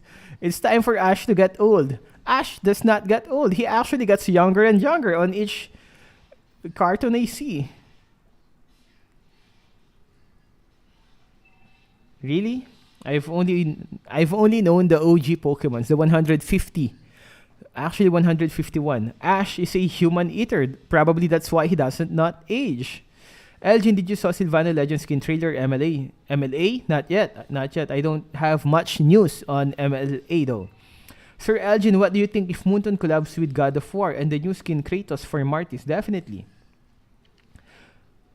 Is Martis the best hero for Kratos? I love God of War scenes though. God of War sexy scenes. That is. Do you watch One Piece? Yeah, I read One Piece. What's happening right now? I haven't read the manga. I usually let the manga have like 20 episodes or 10 before I read. I don't like tawag doon, nabibitin. God of War Ragnarok. Nah. We don't have much time to play other games ever since we started our YouTube stuff. Benjamin Ash. Which Jujutsu Kaisen do you want? I would love a Maki Jujutsu Kaisen skin. I would use her. I would use the heck out of her again. Sounded kinda wrong. I will use the hero with the Maki skin a lot. I will use the hero with the Maki skin a lot. There. So, Maki skin. Did you mean Aphrodite and Kratos? Best hero lore in your opinion? I'm not sure. Some of the best hero lore so far, I think that they had put a lot of effort on is the Abyss. The Necro Keep with Vexana, Leomord, and Faramis, and so on. I think so far that's the best lore that they've put a lot of effort in. Necro Keep. My favorite Pokemon is Gengar. Yeah, I love Gengar as well. Yo, thank you Stoner for joining our stream. 30 minutes pa yung next na ano eh. At 20 minutes na lang pala. Who will win, Incendio or MCD or MDH? I'm not sure. Maki X Hilda skin. Ooh, Maki X Hilda. I guess that would work. I'm too biased on Zask. Balmond Sanrio skin when? Hi po, April Grace Barosa. What's up, April Grace? Sophia Tam. Did you try Carmilla Jungle yet? Not yet. We have not yet tried Carmilla Jungle. Buffy woman. Buff women are nice. Okay, strong woman. I love strong woman. Chainsaw man skin for Lupa Lupa. Lupa Lupa? Isang oras pagitan kada ano. Pero kanina nag-start parang 30 plus minutes eh. Sir Elgin, did you try Nana as a jungler? Not yet. Nana MM used to be a thing though. Tick Tie saves lives, definitely. Hilda. Tick Ties, Hilda. Shout out sa'yo, Elgin. From Kise. Kiss or Kise, I'm not sure. Did you watch High School DxD? What's High School DxD? Dead or Alive? Is the high school zombie stuff? Or I don't know. There's lots of high school mangas. Elgin, do you have a wife? Yeah. We're not yet married though, but we will. Give me cash. Eki. Silina K-pop. Shout out bro. Pravas Chetri. Show us the boys on stream. They're kinda shy and my camera is hard to move. Mobile Legends first person when? Ooh. High School DxD is full of thick and jiggles. Elgin pole dance video when? We don't even have a pole, man. Pole. Elgin, it's like you have kids but didn't get married yet. It's a bit complicated.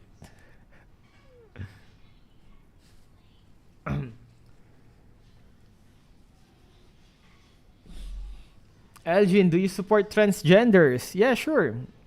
As long as people are not harming anyone, right? We're good with that. As long as they're happy and it's not harming anyone, I think we should all learn to accept that. Is Ayok single? Ooh, let's ask him once he comes back. Kagura is transgender. Really?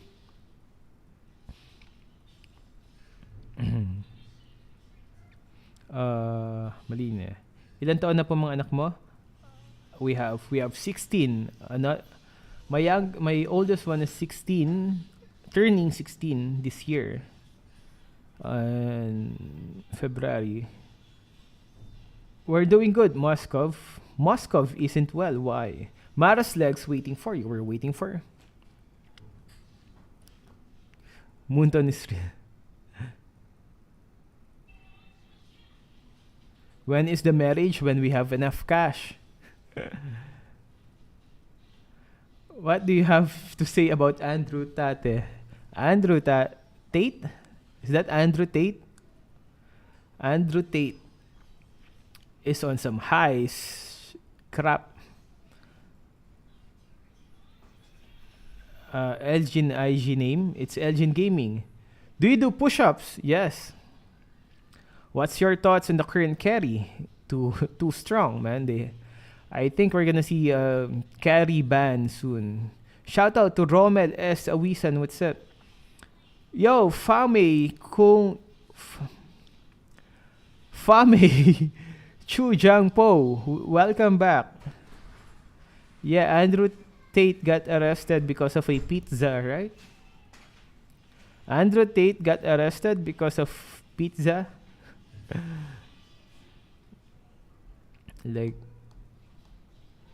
have you escaped the Matrix? Moscow isn't well. How are you doing?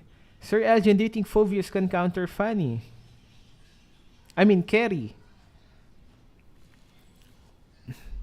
I'm not so sure. If probably it depends on their other teammates, but Kerry can melt people quick. TV Airport soon said, nah, I mean, Andrew Tate got arrested because of pizza. The reason for that was they saw Andrew Tate posted a video wherein he showed a video and they saw a pizza at his back. And then the police on that local country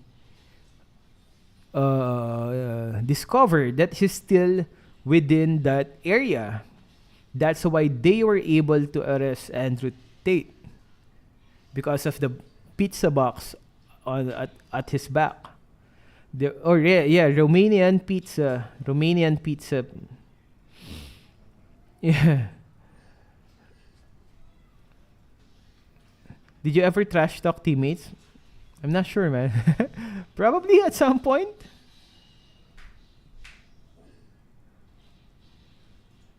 Who's thicker, Esme or Hilda? I'd have to say Hilda. Hilda is definitely thicker.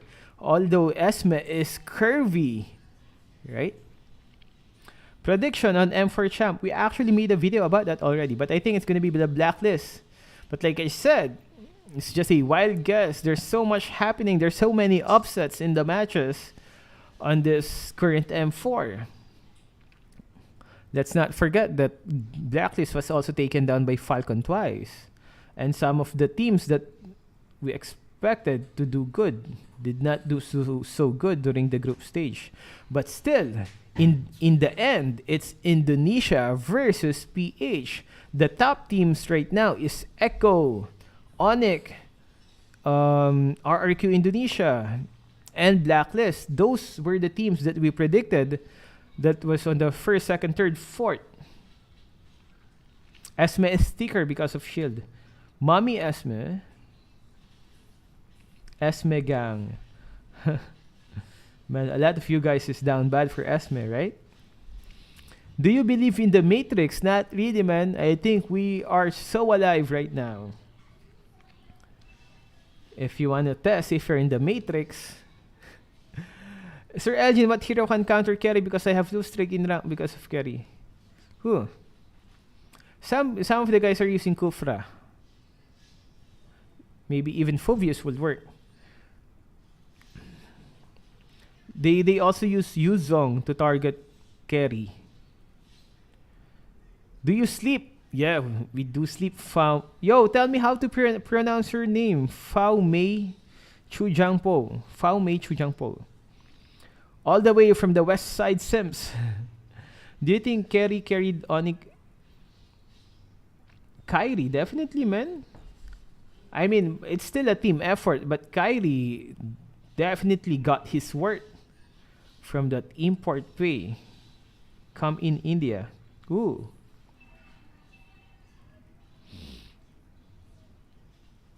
Bro, can I get... I am not sure Kuntal does. On some of the matches, the way they deal with Kerry is that Yuzong will be targeting her during the clashes. Also, one match wherein Kerry did bad was where there was a very good Eve. And Eve would always... Smash or pass video on female ML heroes when?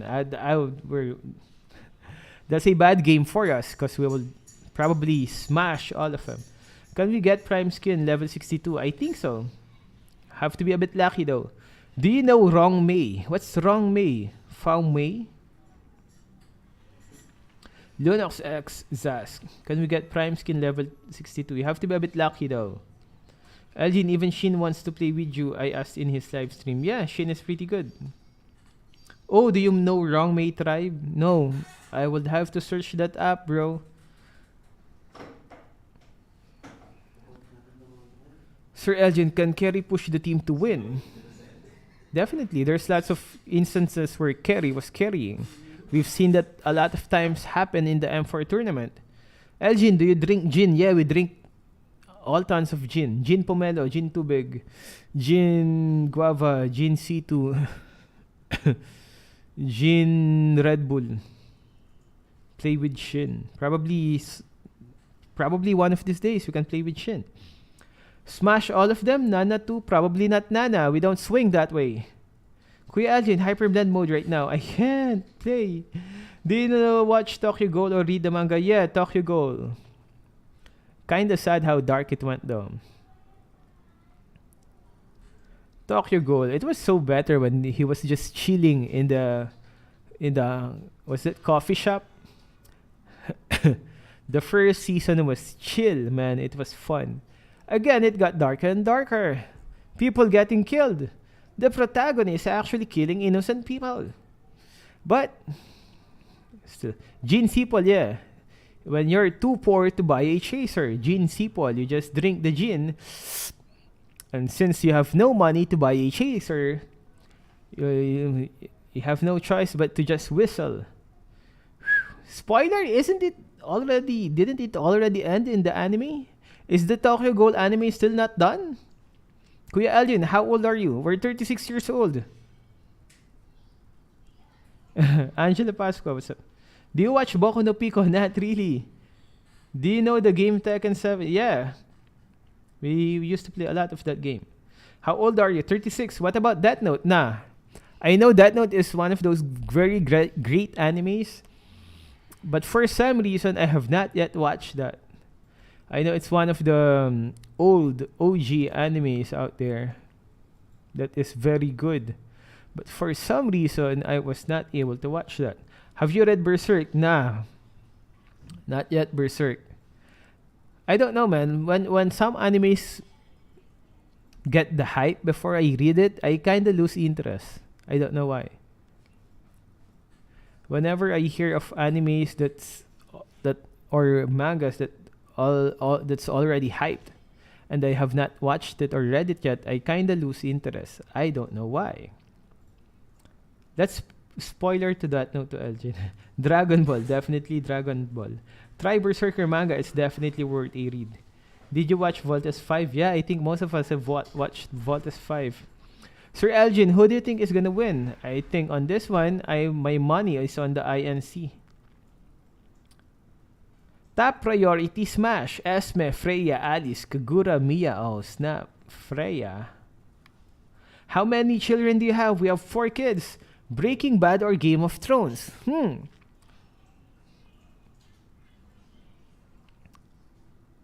I would say Game of Thrones. I did not like Breaking Bad at the end. Wherein Walter was just killing everyone. Walter killing Mike. God dang it, Walter. I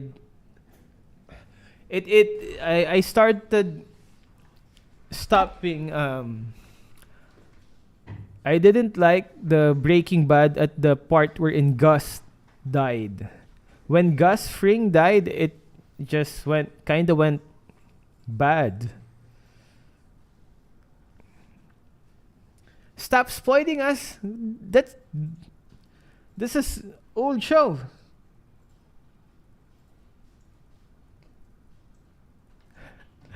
Better Call Saul though. You can see the start of how Mike and Gus Fring started their empire. What do you prefer, MLBB or? I'm gonna have to say MLBB. So you're gonna wait here all day. We have 6 minutes left, right? Ooh, only 5 minutes left. A bit more. Stop spoiling. Isn't that an old show? Say Napui Mau. Napui Mau? Napui Mau? They talk about Mara's legs with Elgin. Yeah, we definitely need more of that visual. Show us more visual of Mara legs, Moonton. Elgin, do you watch anime? Yeah. Do you use Cho Assassin build? Yeah. Way back. Cho Assassin build was... Do you think Vale is good as a mage? Vale who always hides in the bush and surprises you with his storms? Are you single, Elgin? We have 4 kids. Legit Elgit? Yeah, we're legit Elgit. I don't plan on watching any TV series, so I don't care on spoilers. Ooh. What's your favorite hero based on drips and looks? I'd have to say Cho's stun skin. How good is Falcon? Falcon is decent, unless Falcon took down Blacklist twice. Is that a fluke? I don't think so. That was twice. Probably just a bad game from Blacklist. Man, who knows, man? There's so much. Are you married, Elgin? Not yet. We're planning to get married soon if we have enough cash. Ooh, do you play Vexana? To be honest, I didn't play Vexana so much after her revamp. Pogi Stancho, I know, right? You and old Dota or yeah, I used to play that a lot when I was a bomb before I became a dad. Because I became a dad at 19, but before 19, I was playing a lot. I was usually in the internet cafes, wasting our life, playing day in and day out with the gang. Kumain ka na po pala? Yeah, we've eaten. What's the best early game hero right now? It's hard to answer. There's a lot of... Yeah, hopefully Burn does better. Do you animate the animation videos yourself? The one you post? We have May as one of our animators, but we also do animate the if there's thick okay, here's how you can spot my animations. If there's thick ladies on the animation, and if there's a lot of jiggling, and if the animation's joke is a bit naughty, that's my work. Like on Zilong's 1 minute lore, you can see 1-1 being a bit thicker than usual. So if the animations has thick thighs, has jiggly, curvy anatomy, that's my work. If it's a clean animation done well, that's May's animation.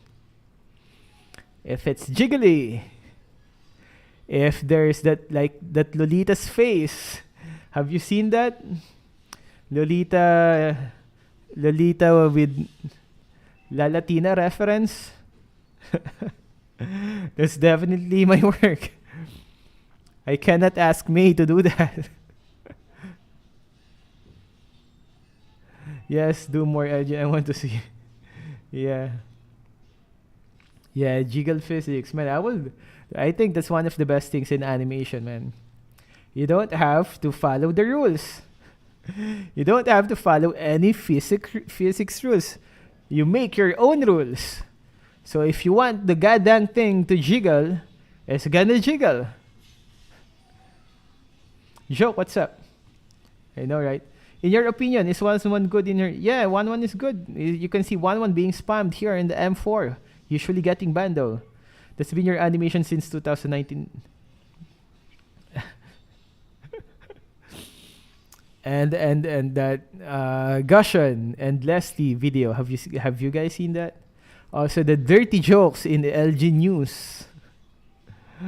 The dirty jokes in LG news that sometimes goes overboard. Hey, it's back. Let's go. The team that's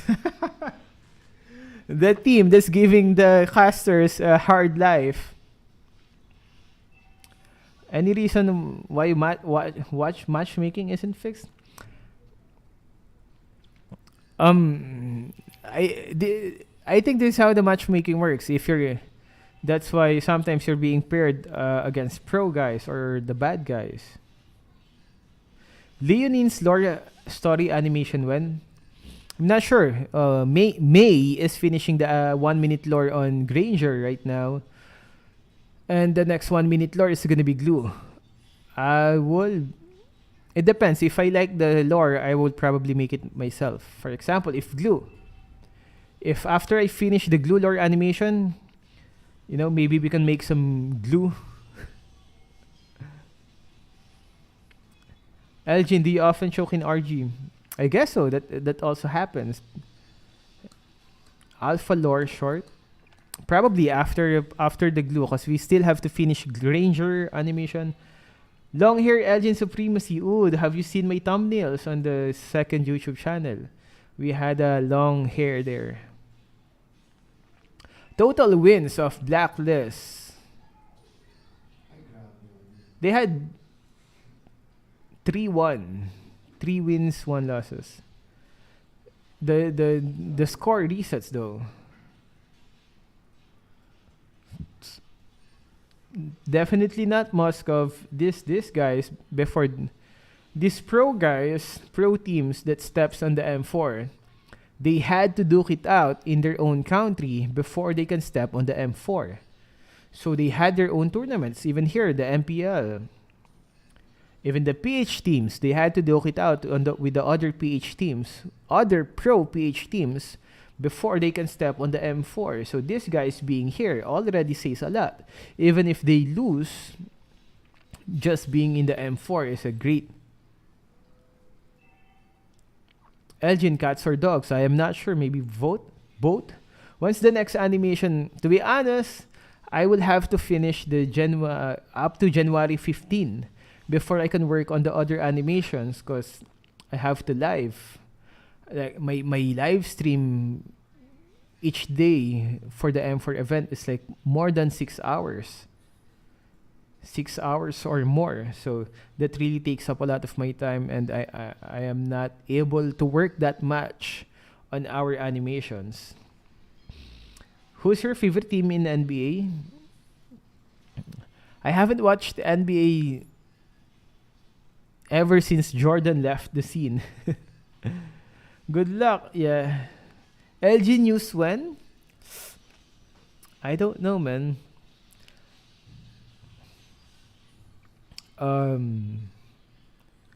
There's one reason that I don't want to work on LG news.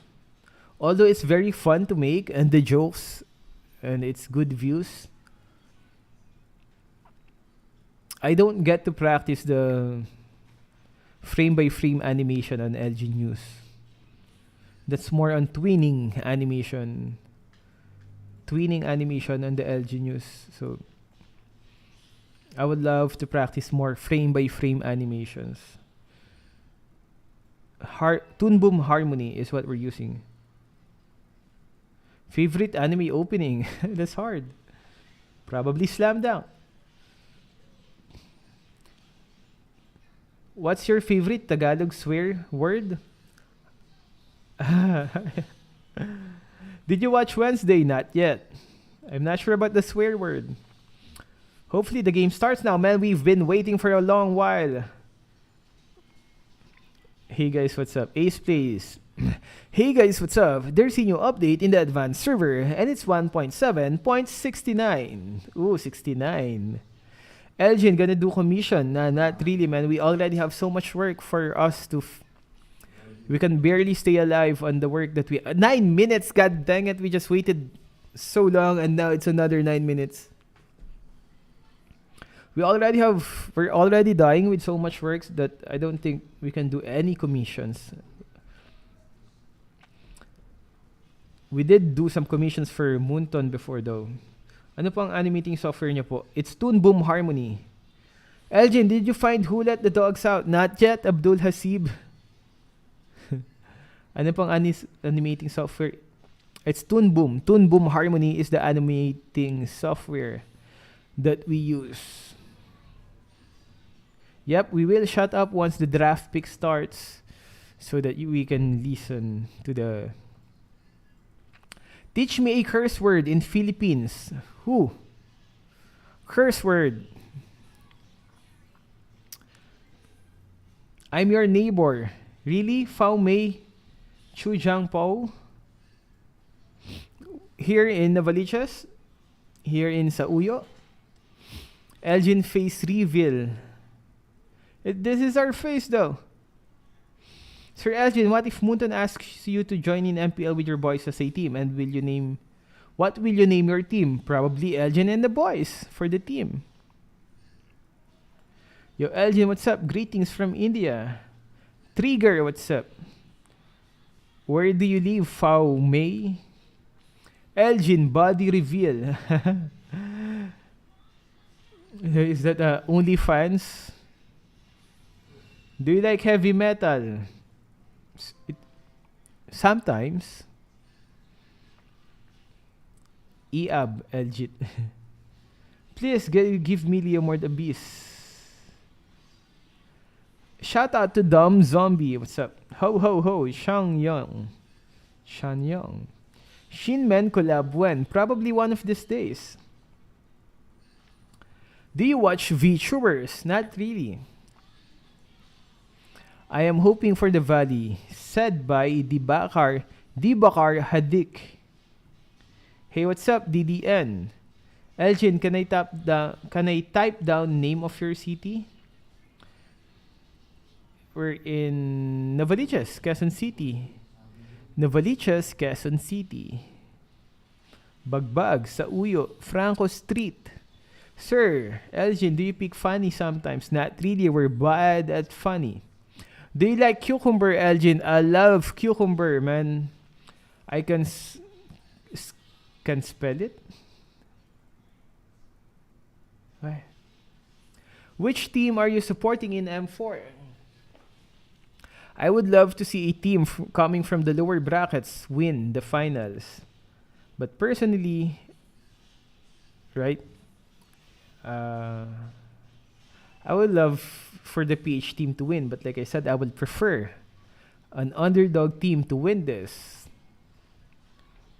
Cucumber with... I love cucumber as a food. Is there something else that you people do with cucumbers? Especially the thick, juicy cucumber. Elgin X Betoski collab possible? Probably one of these days. We never know. Cucumber with nuts. Angel de Guzman. What are your parents teaching you? Cucumber? Eat with rice? What? I don't think so. Elgin, do you love eggplants? My favorite food is tortang talong. Tortang talong, it's an eggplant with an egg. Ooh, I just realized how bad that sounds. Eggplant with an egg. So that's why you guys were laughing before with the tortang talong, because I said it's an eggplant with egg. Man.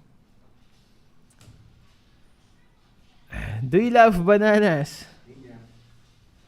Kinpa Gimpa, what's up? Elgin, funny tutorial. We can't. We're bad with funny. From Simfranca, Mark Jason Yunting. Elgin, last time nag-subscribe ako sa'yo, I think nasa 50 to 100k subscribers ka pa. Pero ngayon napakalaki na. Yo, thank you for being an OG subscriber. Sima Franca, Mark Jason Yunting. Thank you, bro. Are you religious? Not really. Not so much. Favorite weapon from parents, probably the flip-flops. Tortang talong mindset. Elgin, do you think Incendio can win if they do right picks for the next comps? I think Incendio has a good chance of winning this. Incendio did a bit good on the group stage. They were in the same group as Falcon, Blacklist, and who else? Burn. Out of the group A, Incendio was the third place. Who knows though? Who will win? The Valley is still... Yeah, the Valley is it's gonna be the next match. You should make a video about teaching players how to play any heroes. We had that before. INC, here we go. You like egg and eggplants, yeah. Elgin, titira ako sa bundok pag di mo ako pinansin. Angela Pasqua II. Yo, what's up, bro? How are you doing? What's your favorite role to play? I usually play jungler, roam, or mid-mage. Because I do think mid-mage, the jungler role, and roam has the better...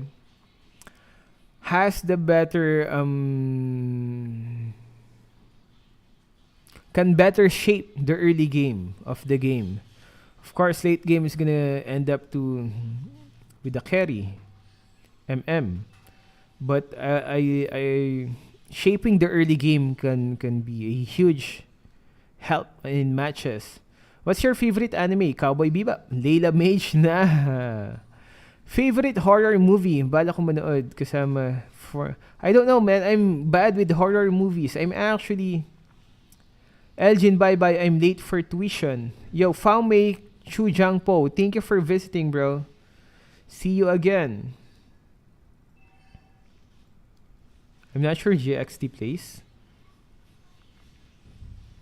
Yo, bye-bye, Fao Mei. Thank you for joining us. Yeah. Kuya Elgin, tortang talong is eggplant omelette. Yeah, I would... Yeah, okay. Eggplant omelette. I think that sounds better. See you, man. Got that mid with full damage. What's your favorite movie? Ooh, that's hard to answer. A lot. Probably Lord of the Rings.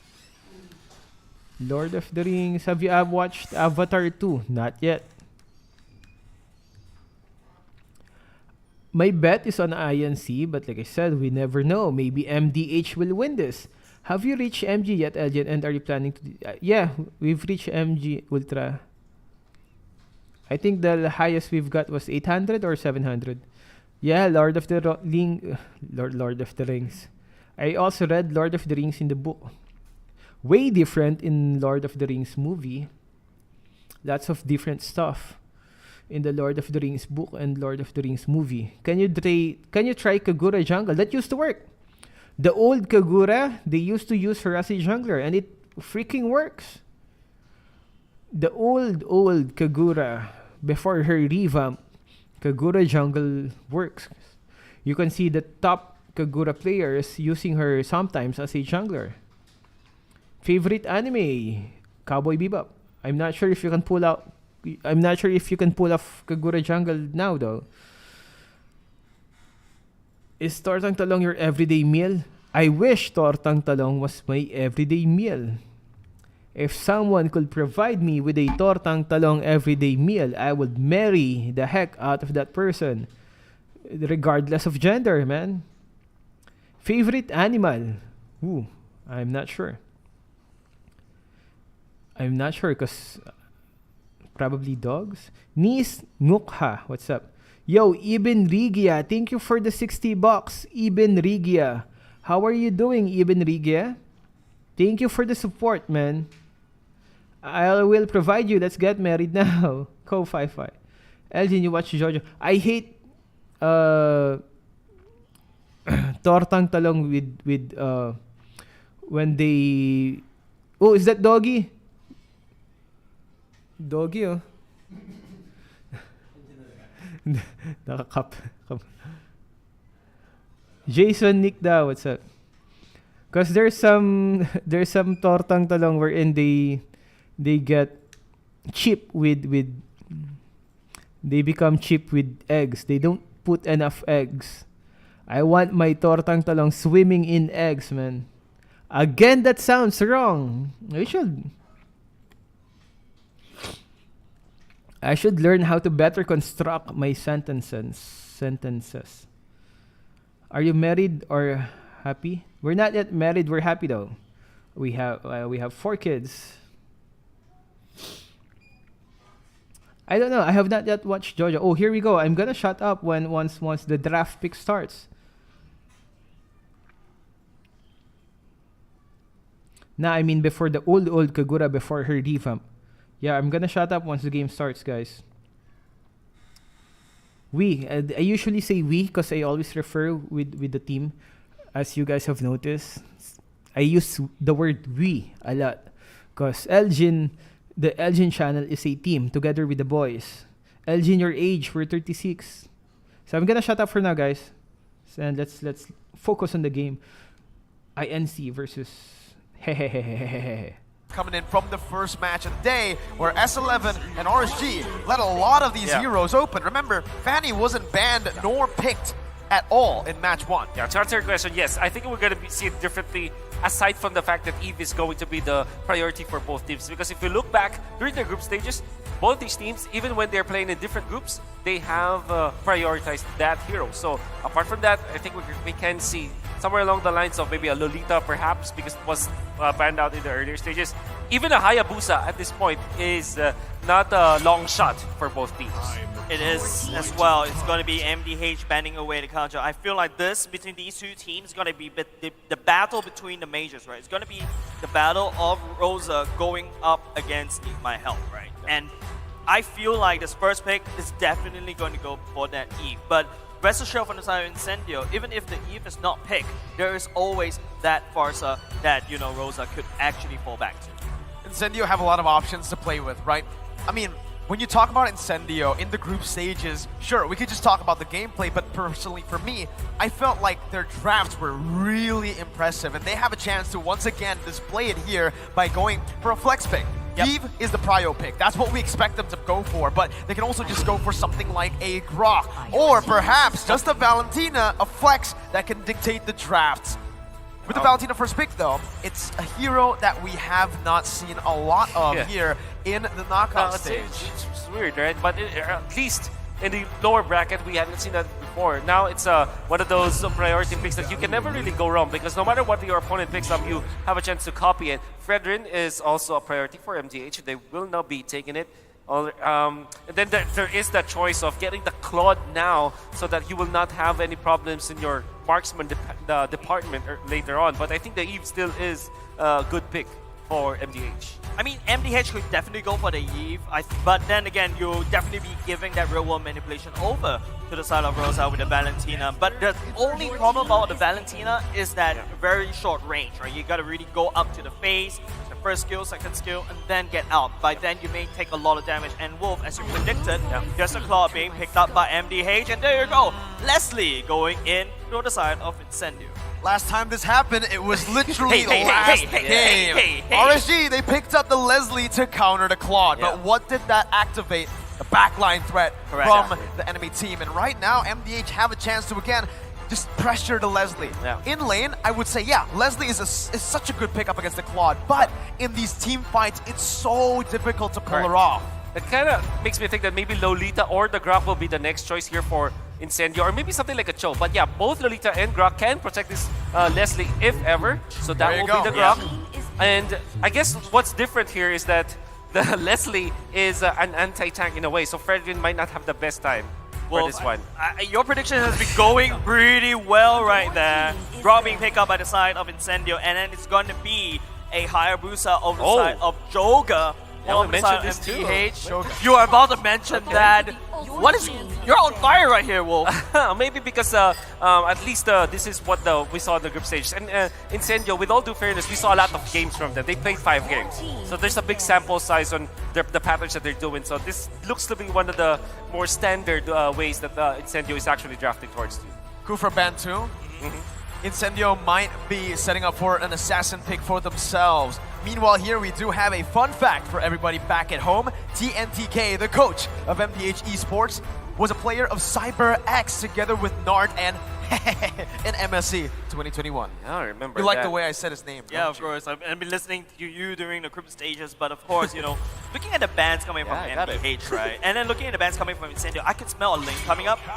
But then again, you know, Hilda is wonderful to counter against that that link.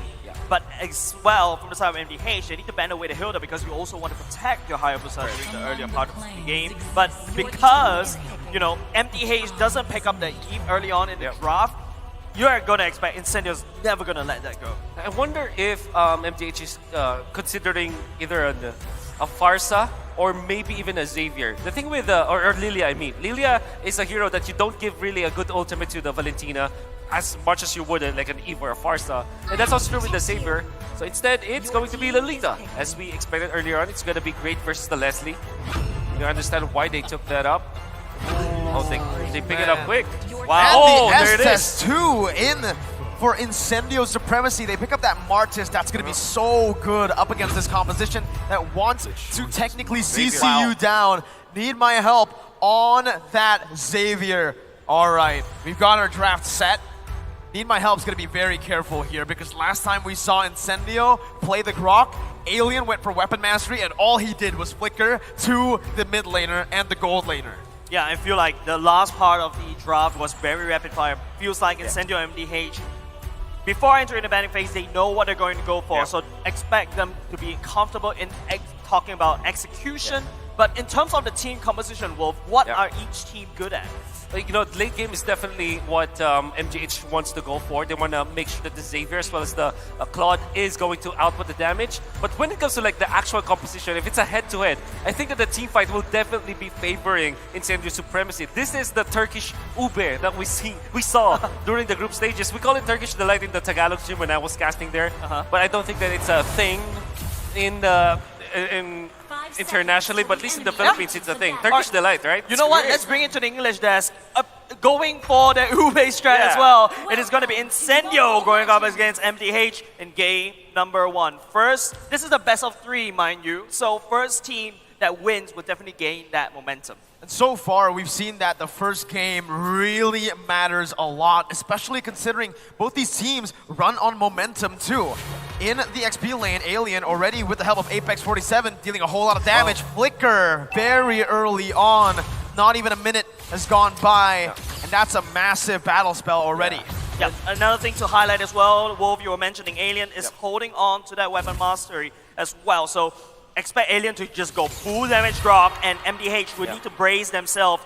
That wild charge may not be just only an engage tool, it's gonna hurt. Yeah, this is a weapon master Grok. By the way, this is the 3rd time that Incendio did this, and it seems like what the King actually did is a response to what Incendio has been doing for the past 3 games when they're doing the XP lane Grok. Because what he did was to sacrifice his battle spell so that at least he'll get 2 minions, because the Grok blocking the lane in the XP lane is actually difficult to deal with if you don't sacrifice anything. So this is like actually MDH correcting the laning stage against Incendio Supremacy. Yep, right now, TNZ on the other side of the map, the turtle will be spawning at the bottom side instead. It is also a 2-1-1 competition coming up from both these two teams, prioritizing on protecting their marksmen to get them up to standard, up to the items. But here we go, Nart finding Apex in the jungle. 47, Apex 47 is down.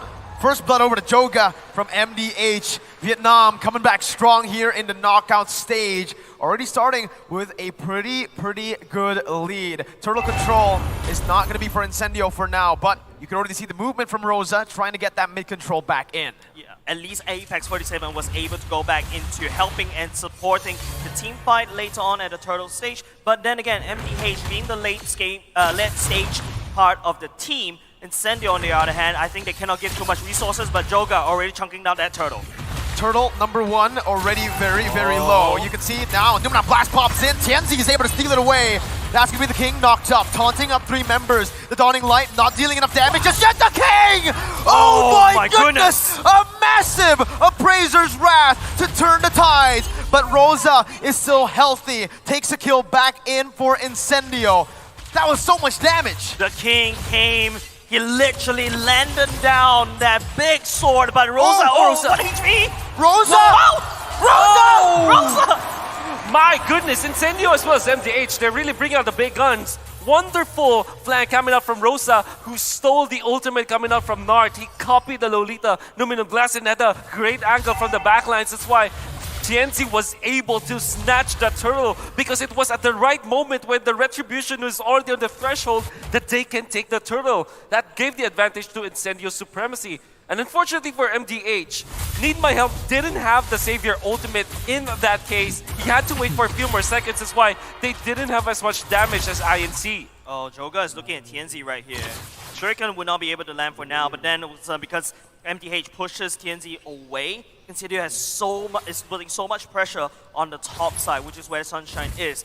They want, both these two teams, they really want to get the marksmen up online as quickly as possible, but then again, Joga going in. That's a shadow kill popped in onto Rosa, who's still able to get out. Again, both teams pushing the pace, but it's only 3 kills on the board. It's not too far away, Mirko. Like right now, but hold on. Mobilization coming in, Numenon Blast charged in. Rosa gonna be stunned up with Apex. Nart finds a massive stun, and it's followed through very, very well by MDH. 3-1, and hey, last time most of the talents predicted RSG, they lost. Now, Mirko, most of the talents are up. predicting Incendio. Why are you bringing this up? In the meantime, it is going to be Incendio. They need to put some pressure on Joga, but here we go. Alien versus the world, knocked up, stunned up, but has the wild charge to get out.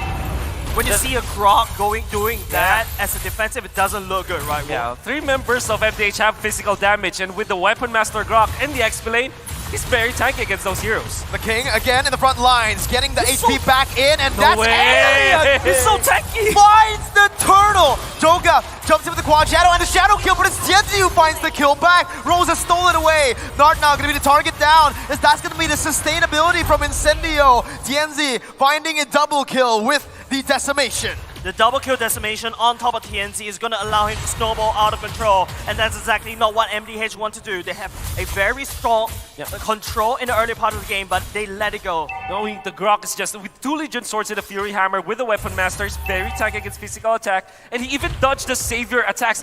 The moment that you saw the power of nature, you have to avoid that because that's gonna hurt. Even just the first kill of the Grok at this point is going to tear down the defenses of MDH, who apparently only has 1 physical defensive item, which is on the Lolita, and that's not gonna be enough. Yep, the Leslie has already had the Berserker Fury. That is a big item housed by Incendio, who's already starting to get the necessary items to basically scale out of control. MDH need to find some way to stem that bleed, but Tianzi is already hard invading. All right, I have a question. How much damage does Alien do with the first ability? Because Joga did not even get a chance to retreat. That was just all Alien. Exactly. I think it's, if I would guess, it's Out of the 1.6k. Yeah. At that point, early on, that's actually a lot. That's a retribution. That's a retribution, basically. It's like it reminds me of the Bauman, right? You use your ultimate and the retry, that's like double retry, but now Incendio, you know, Alien on that, but hold on a second, they really want to try to force this. Numenon Blast charged in, that's the sandwich play by Tianzi under the turret, finding 1. Joga looking for the quad shadow, Sunshine flickering out, has that sustainability to help him out. TNT is gonna be able to find the decimation! Teleports back!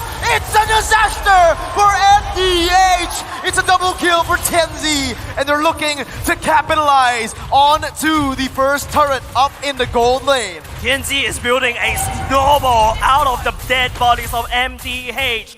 Incendio, on the other hand, is just so strong against MDH. I thought there was a chance for MDH, but then Incendio snuff it out. And they get the turtle, they get the turret up top too. In fact,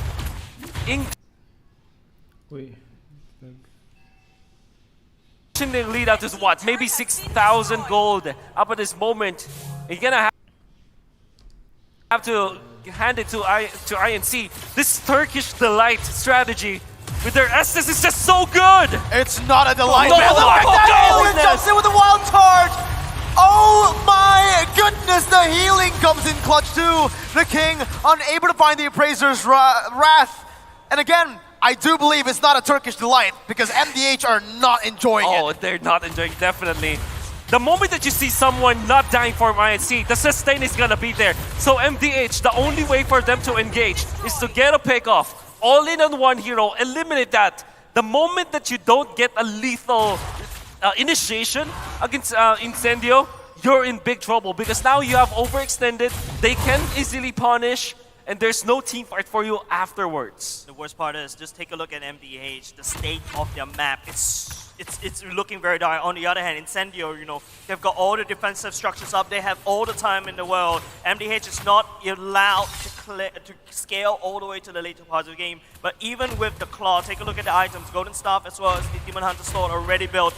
Claw is already online, but it's just MDH unable to find the initiation. I have to ask you this question again, Wolf, right? We mentioned this during the draft. MDH likes to go for the late game draft. Alien not taking any damage. Just walks back. Absolute Chad gets the wild charge too. And the King is going to be the one who has to back off. My goodness, but back again. Early game comp from Incendio. MDH with the late game comp. Can they withstand the storm? Oh, if they do mass damage onto Need My Help and they keep them alive, maybe there will be a chance. And Joga, unfortunately, he picked up the Hayabusa against a team that likes to play the Estes. And Incendio Supremacy will now be separating themselves from each other. The only outlier might be the Grok Alien, which is a physical defensive beast. So to answer your question, it will take a lot of mistakes from Incendio Supremacy for MDH to win it in the late game. But if you're on this stage right now, you do not want to bank on your enemy's mistakes. You want to be the one that's creating opportunities, right, guys? But from the side of the Claude, I'm looking at him. He needs to try to find the backline. But then again, it's just the Apex 47 just shut down every single plan that MDH have. Incendio technically don't have a back line. Sunshine, you can mention Sunshine, but hey, he's always in the middle, not the back. The person at the back is actually Apex 47, who now already has the immortality. It is a free lord. 9 minutes in towards Incendio. 7.7 thousand gold lead, and MDH again, like you mentioned, Wolf, they need to bank on a mistake at this point. See, if you see a Grok like with a first skill, dealing what 2.6k damage on. I'm out of here. I'm not playing. Gonna get out of there. And I think he's building up. He already has Pepsi, so with wild charge from the bush, he is gonna pack up a punch. A punch? You mean getting knocked up in the air? Is that what you call a punch in the Philippines? That is not a punch. That's not a punch. Because Incendio right now, they're marching down with that Lord on the top side. MDH, you saw, even with Xavier, the items, it's not enough damage to do anything at all. The ultimate just barely tickles the Lord, not even trying to steal that Lord away.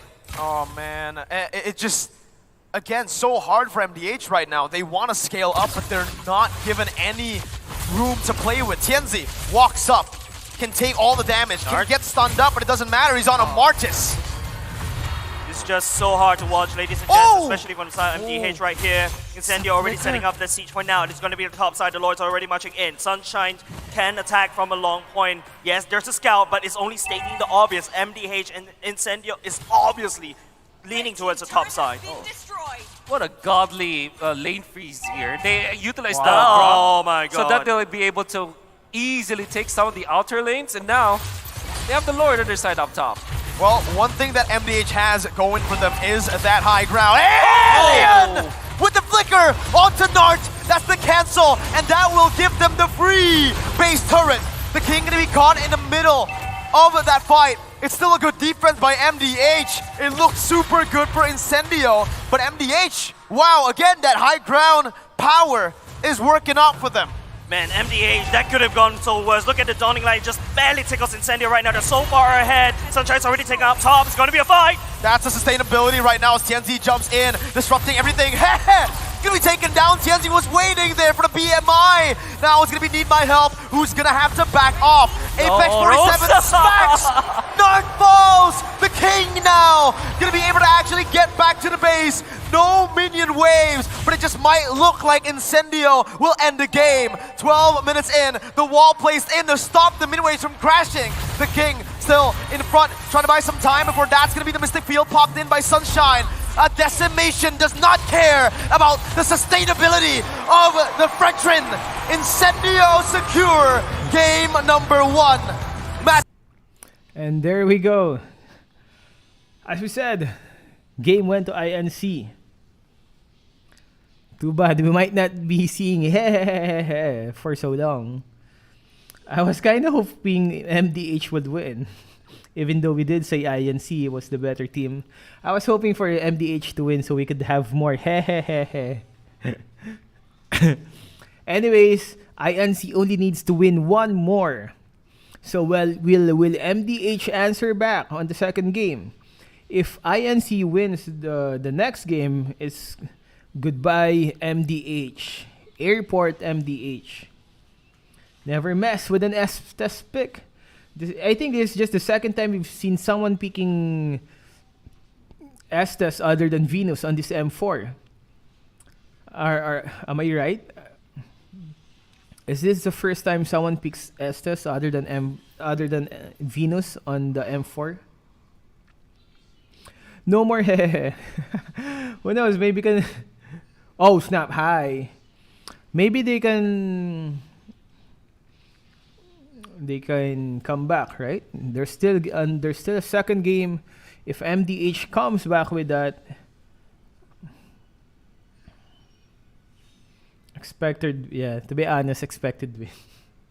Because INC was definitely good on the group stage as compared to the MDH. I will miss it. So, hopefully the second game gives us more entertainment. All I want is girls. Estes greatly yeah, definitely. Estes greatly counters Haya, man. How can you burst?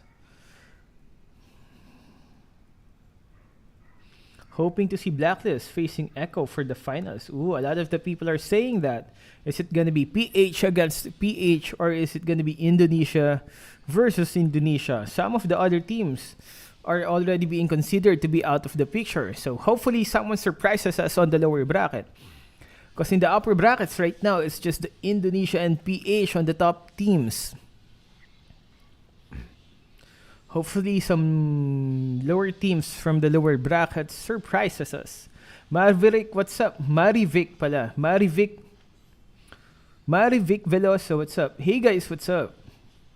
As expected. TV out. Nah, not yet. TV still has a chance. Momo Chan 69. Nice name, Momo Chan 69.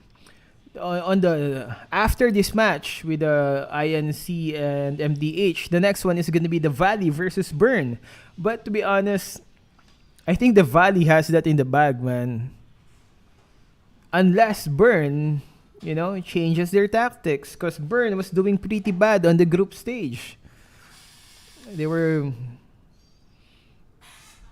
So hopefully they show us a better game. Hey Elgin dude. Hey Momo Chan 69. What's up?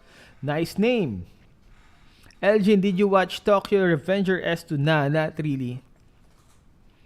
I have not seen Tokyo Revenger. Although I like those kinds of mangas and animes. Gangster animes and mangas. High school gangster life. I like The Crow though. Do you know The Crow manga? Is Tokyo Revengers good? Because I do read other gangster high school mangas,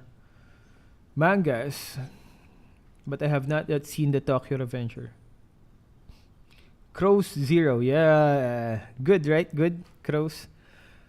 But what I like the most is, I forgot the title. If TNC wins, then it's TV, yeah. Nathaniel Lomboy. Ooh, Nathaniel Lomboy. What's up, Nathaniel Lomboy? Don't ask for shots to films for YouTube Medic. Thoughts about Freya? Freya is hot. Tokyo Revengers, meh. Really? Good, because I haven't seen it though. Ruro Kenshin. Farami is underrated TVT. Silvana is a naughty kid. A naughty girl. How'd you know? Nathan, are you excited for Vinland S2? Ooh, snap. Yeah, I love Vinland. But I haven't seen... I've been reading Vinland before it came out on the anime. And it was definitely good. Until he became a freaking farmer. On the manga, I stopped when he became a farmer. But... it's still a good anime. I mean manga. I have not seen the anime of Vinland. Like I said, we usually encounter those shows in the manga first. Because before a manga becomes an anime, they kind of get famous first on the manga community. So the manga, most of the guys have already read the manga before it comes out to the anime.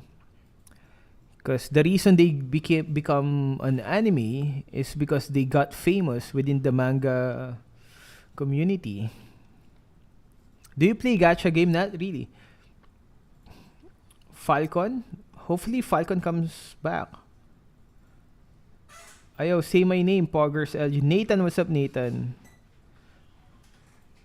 I'm telling you, Tokyo Revengers fandom is hella cringe too. Really? Well, good, because I have not yet watched it. You're coming to Jakarta for M4 finals? Nah.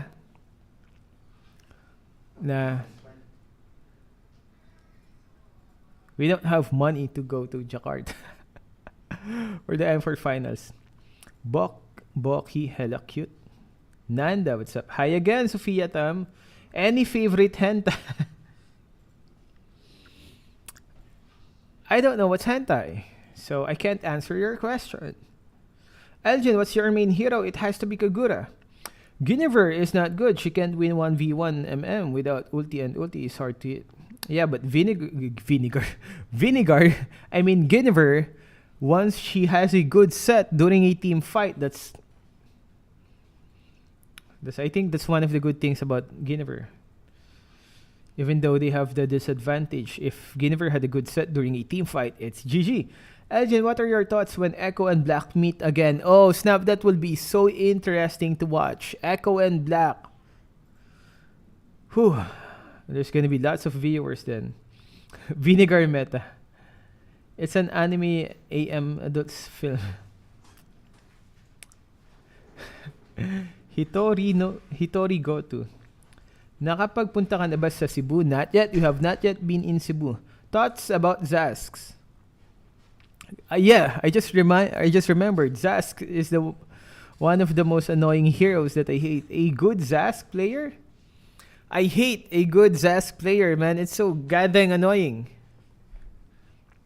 Are you cultured, Elgin? I am not sure. TDK or THQ? Ooh, I would have to go with Todak.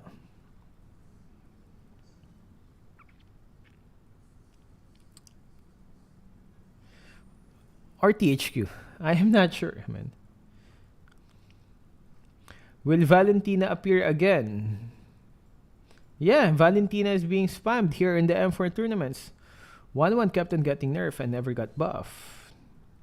Yeah, but still, 1-1 is still being spammed here in the M4 tournament. So, I guess 1-1 still works. Do you watch Shin Takezu? Yeah.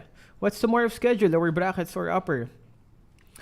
I'm not sure. We will have to check. Because right now... Right now, it's just the lower brackets. We have the Valley, Malvinas. Maybe it's the meeting tomorrow for the upper brackets losers and lower brackets winners.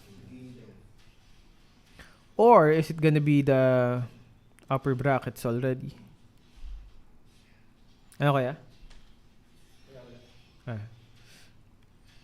So maybe tomorrow is gonna be the lower brackets winners versus the upper brackets losers. Cause it's gonna be kind of weird if they already show the Echo, Onyx, Blacklist. Do you think the tanky meta is gone now? I'm not sure, to be honest. I know that. I think that's one of the good things about M4. There's lots of surprises on M4. Do you plan to stream here playing ML? I want to see play. For now, not yet, Angelo. After the M4 event is finished, we will probably try to catch up to our work, because we will try to catch up to our animations and video content, and then we will think about it. Incognito. I love kids, said by Shrek. Tank meta gone, but tanky fighters meta still works, said by Flute. So what do you guys think? Pwede pala ito i-live din basta muted, hindi pala strike ito.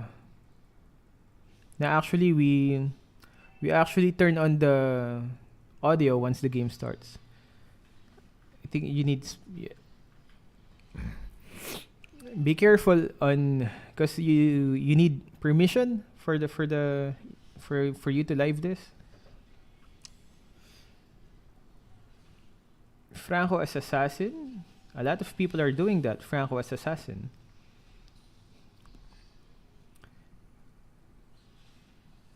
Balmund.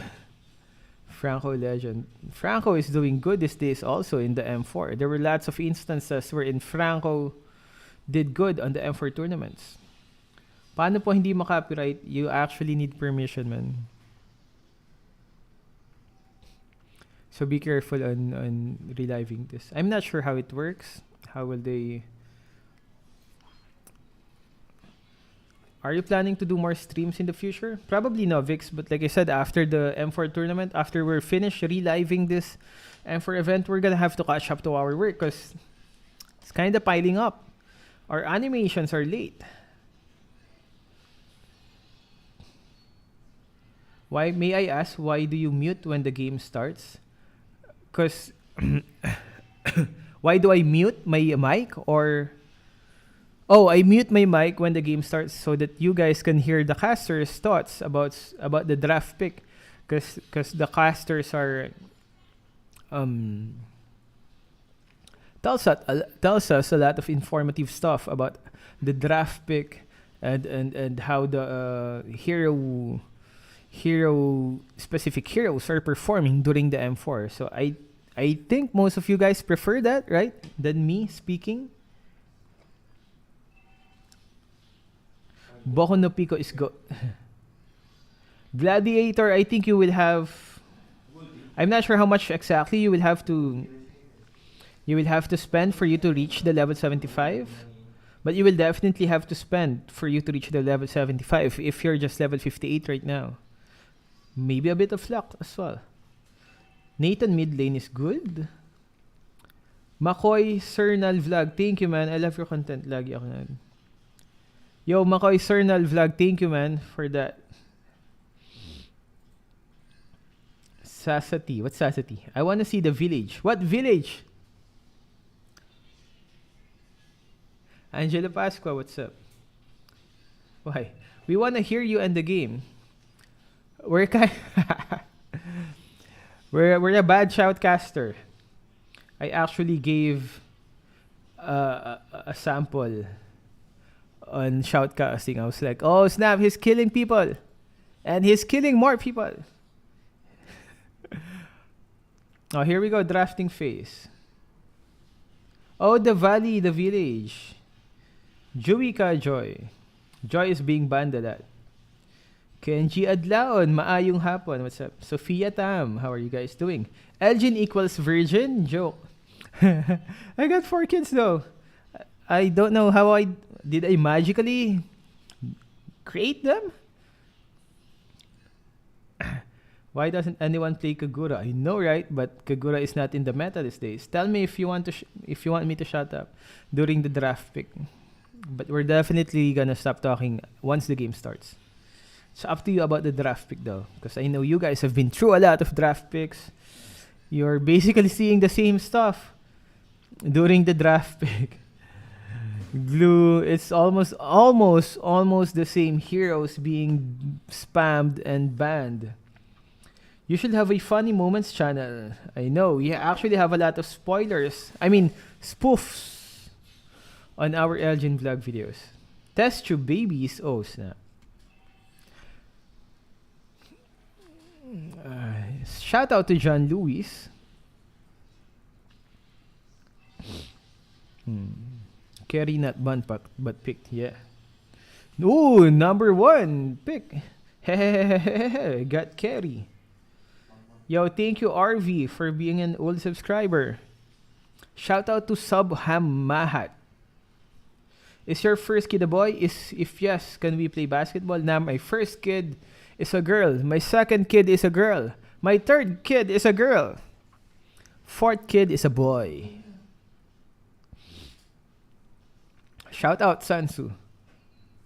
We'll demolish now. Are you cross streaming? Yeah. Kerry.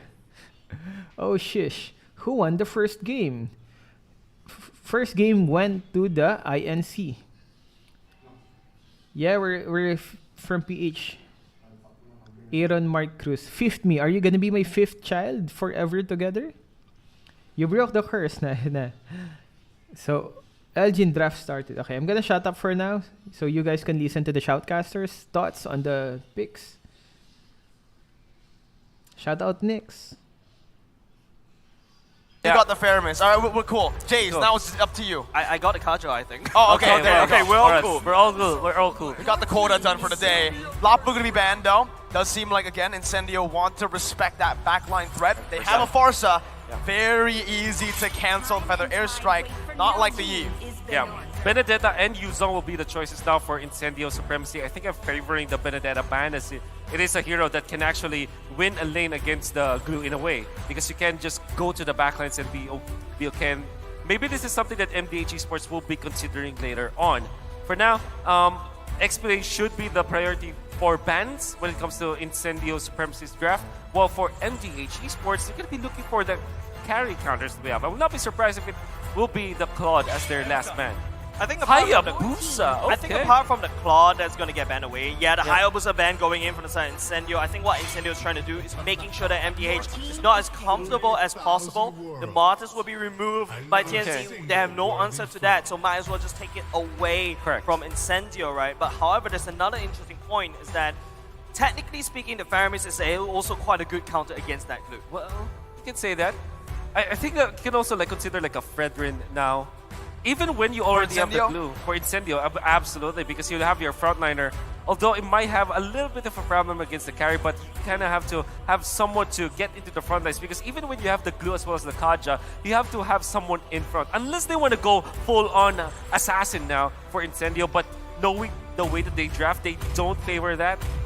Maybe something like an Amon will be the oh man, last of their choices. That's what they picked last time, and okay, I was about to really hype it up when you got that. But you know, Brody comes out, a good choice, you know, with all the marksmen already banned out here. Bea, we saw the 1-1 earlier. Up against the carry, you can go for the Claude, but the Claude is not a good matchup up against the carry. Yeah, I think the problem is that you go in Blazing Duel and then all of a sudden it is going to be the Fireman's activating the ultimate, and then all of a sudden, you know, your damage is basically going into the drain, and there you go. I wanted that aim on the side of PNZ, but it's going to be MDH taking it away as well. Not only just that, there's also another potential dive coming up from the Benedetta from the side of MDH. It's just how it is, Mirko. And the Benedetta as well. We talked about this. It's gonna be good versus the glue, at least in the laning stage. That is why they might have picked up the Brody. No, come on, assassins. Wait, please don't. No way. No way. You all saw. We saw that. You all saw that. Oh my god. Don't, zoom in. Okay. If that will be the case, this is definitely a throwback to what the Ube started with. I'm gonna go for the Ube. The Blacklist Ube loves that. He's gonna tap it. 3 seconds. What is it gonna be? What's it the gonna suspense. Be? It's a Leo Mord for Incendio. I thought it was gonna be another Yisun Shin, but nope, it's Leo Mord. Haven't seen this in quite a while, especially after the patch. Up against this composition, up against Amon. Thoughts? Okay, so a little bit of tankiness in there, just a little bit. But what I like about it is that if you put the opponent very low, and then you pop the Faramis ultimate, right? Eventually, your Oathkeeper passive is going to have a great time because everybody's going to be low after the fact. So you have your burst damage coming out from the far side. You have your sweeper from the Leomord. Eventually, the Brody will be a problem because unlike any other marksman, the Brody is not that concerned about the Benedetta getting in front of you because it's quite tanky. You can go for the stun as well. If you don't get outplayed by the eye for now, you're gonna deal a lot of damage and stay in team fights. So it kind of makes sense to me. However, this is a much better, well-rounded draft coming up from NDH compared to game number 1. I wonder if their team fight is as good as what the draft promises. With that said, ladies and gentlemen, we are at match point. Incendio looking to send MDH back home to Vietnam, but will MDH bite back? We have to take a look at game number 2. They have to bite back, right? It's now or never. If you're MDH, there are no more chances. This is it. It's knockout time. We're going to be trying to force the retribution, but already with the leash coming up from the carry, it will be no problem at all for the Amon. And so far, Incendio Supremacy have been clearing the way much faster than MDH. I wonder whether the first rotation it will be. Seems like they are considering the purple buff.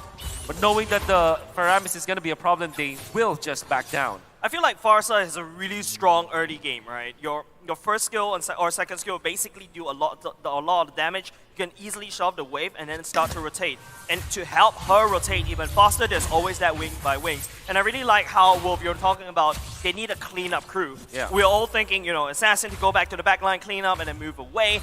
Technically speaking, an Amon can only target one person to burst him down. Yes, there's some collateral damage with the ultimate, but I want someone that could consistently go in and clean up. Therefore, that's where the Leomord comes in. So I really respect what Incendio and Supremacy has done, but for now, it feels like a party happening at the bottom side. Oh, it's a lot of members from MDH. Yeah, man. Are they even like trying to concede the early turtle fight?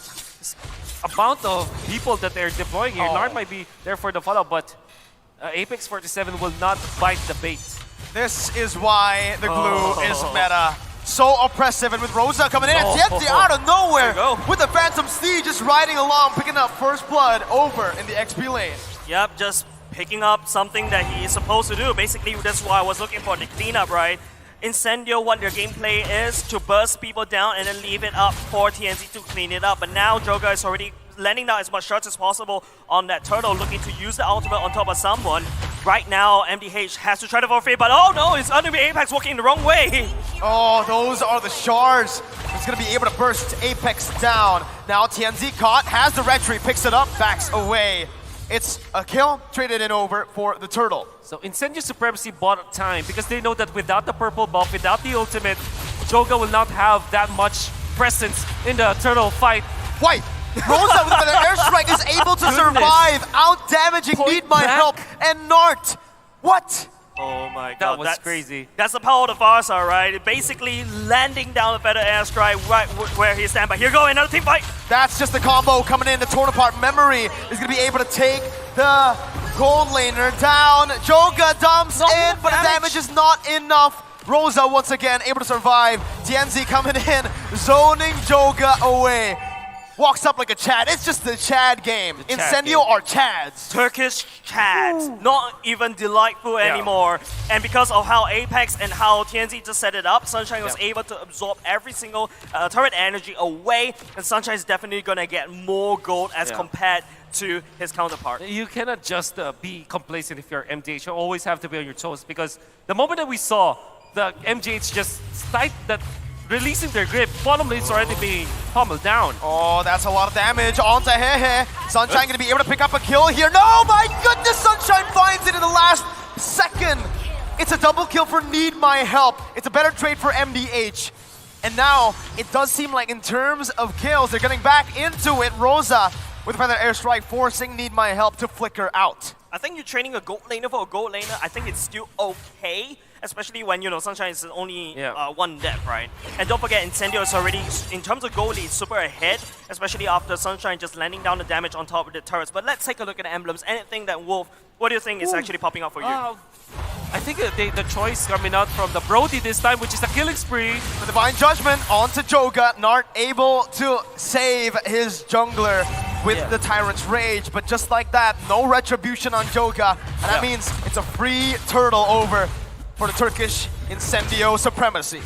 So timing. The killing spree choice now for Sunshine is totally different from the Brody that we saw earlier on with the Weapon Master, right? So I would assume that there will be a time where Incendio Supremacy will snap and activate that Turkish Delight once again. Maybe in the mid game, maybe around 7-8 minutes. We're gonna be grouping up together, wanna try to outrun MDH and just take the turrets after one another. Yeah, but it's gonna be Nart engaging, bouncing ball onto Apex 47.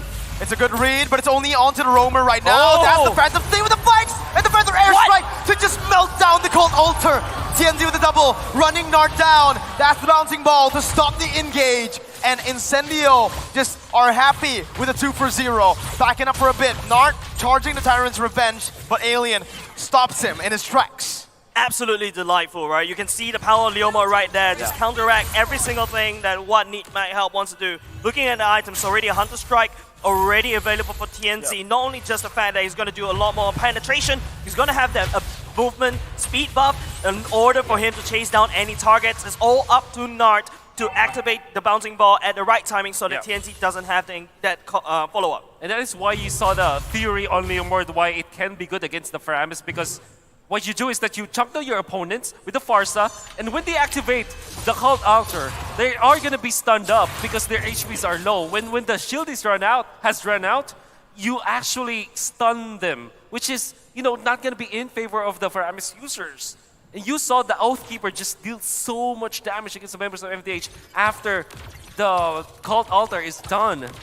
And it gave a lot of map control now for Incendio Supremacy. Now they're trying to push top. Yeah, they're definitely going to push top. Sunshine Nart is actually just jumping right in front of Incendio.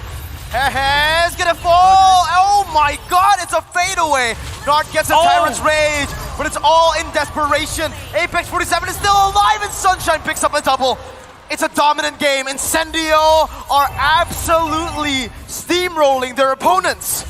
Incendio is just burning MDH alive, using Sunshine as basically like a siege unit as well. They are so greedy in this one, taking not only just the turtle, but also at the top side. Turrets. They're so ahead, and MDH need to find some way, with Nart, find a good engage, hopefully catching Sunshine. All right, what can they do, right? If you take a look at the replay here, Wolf, tell us what they could have done better, because it feels like Incendio are just so far ahead. They're under their turrets. They already have that condition. However, they were pincered. And Nart activated the ultimate quite too late. If it had been an early ultimate usage and just sacrificed himself, it could have been totally different. But MDH are not reading what INC is doing. They're not willing to sacrifice like the smaller pieces so that their late game comp can have a strength in the late game. Nart jumps in, but it's only to get poked down. Free turret, tier 1 taken down. TNZ with Phantom Steed chasing Joga down. No, what? What? Then the charge just did nothing. Holy moly. Nothing. How? Didn't even, it took a shield out, I guess. Yeah, just that's a big problem, right? The biggest amount of damage as an assassin was just nullified by one shield. That's how far TNZ is ahead against Radiant Armor. That's why. With the Radiant Armor as almost like a second completed item, there is no way Joga can find assassination on his counterpart. That's very smart if you think about it, because he knows that even when he's not an actual frontliner, Leomord is almost like a frontliner because you're always on the front. You're always trying to fight. A Radiant Armor nullifies the Ghost Bursters as well as the damage coming out from Amon. Knowing that he will be in the front lines anyways, so that the others can set up, all he had to do was to sustain. Yes, he does have the Hunter Strike for the damage, but he'll be outputting a lot more attacks because of the Radiant Armor. Yep, and in order to, he can survive even longer, right? He's gonna stomp down MDH, Better Ashai going in, there was also a Lightning Chunk in as well. It's gonna be also the King trying to look for something. Looking for a Divine Judgment on the other side, and Sunshine just takes the kill. Just no counterplay there. MDH, they tried their best. Well, they did defend the tier 2, but it's all for a kill over to Incendio, and now they have full control of the Lord that just spawned. Maybe some miscommunications coming out from MGH is definitely not a good move coming out from King. Sure, you have the Petrify. You can take out the Farsa, but with this amount of lead coming out from Incendio Supremacy, you'll easily be punished by your opponents, as we saw in the clash. I feel like the Benedetta right now, as we're looking at the Lord, basically giving absolutely free over the side of Incendio. I think what the King needs to do is what he's doing right here. Try to split push, try to create some pressure opposite of the map. But at the same time, it's also going to be MDH, try to patrol around the map and try to sneak away turrets as much as possible. Blade of Despair already picked up by TNZ, together with the Hunter Strike. And the fact that MDH are just getting demolished by the damage output of both the Brody as well as the Farsa. This Leomord is now activated. We have not even talked much about the Kaja and how great it is against the punishment of MDH. So Incendio Supremacy have all of their ingredients together. Their Turkish delight is waiting. Siege down below. The King, 2 basic attacks, and he's already so low. Remember, Brody, most of his damage comes in from the stacks with the torn apart memory. So if he's able to melt down opponents just like that with 2 basic attacks, man, you're in for a lot of damage. Incendio just picking turrets off left and right, mid, bottom, and even the top side has been taken down. Base turret passive is going to be taken down as well, one by one, as they look to siege down below. The Predator airstrike taking a... What? That's so much damage. Hehe is down to a quarter of his HP with one feathered airstrike shot. That's the whole point of Rosa, right? Your main goal is to not kill anyone. Your main goal is to have enough damage to push people away. Look at him. He has the clock, he has the lightning trunking, holy crystal already. Definitely going into the divine glaive already. But there you go, conceal play going in. It's going to be Nart charging up. Oh, Nart not going to be able to find anything here. The Phantom Steed comes in and the Divine Judgment too. Nart pulled back to the team for their airstrike pop. They need my help, going to be melted down. 1 HP, he's 1 HP, but he's still able to survive. The base, however, is going to be taken very low. The king going to be immobilized. That's a Torn Apart Memory. The Endless Shard does nothing. Need my help has been slain, and so has MDH. And there we go, man. INC takes the victory, and MDH is gonna have to go home. INC wins. They're gonna be moving to the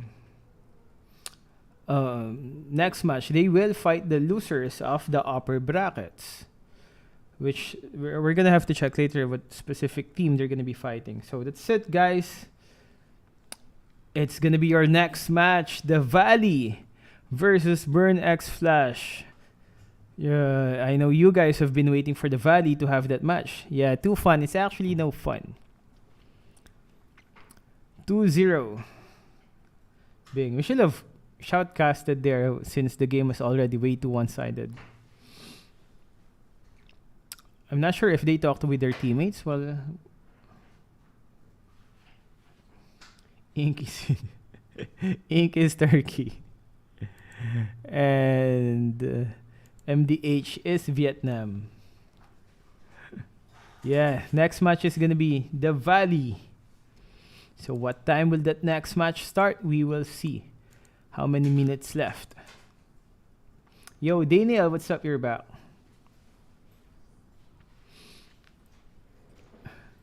Ink Turkey is not India.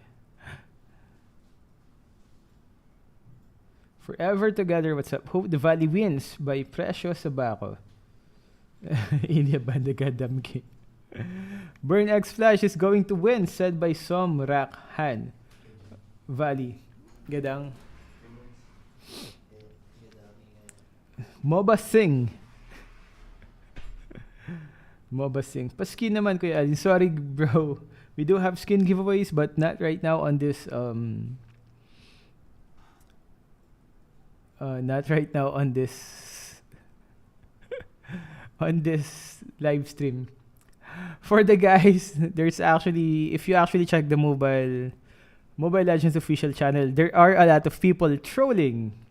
Like the Valley is from India, INC is from India. It's Moba Singh,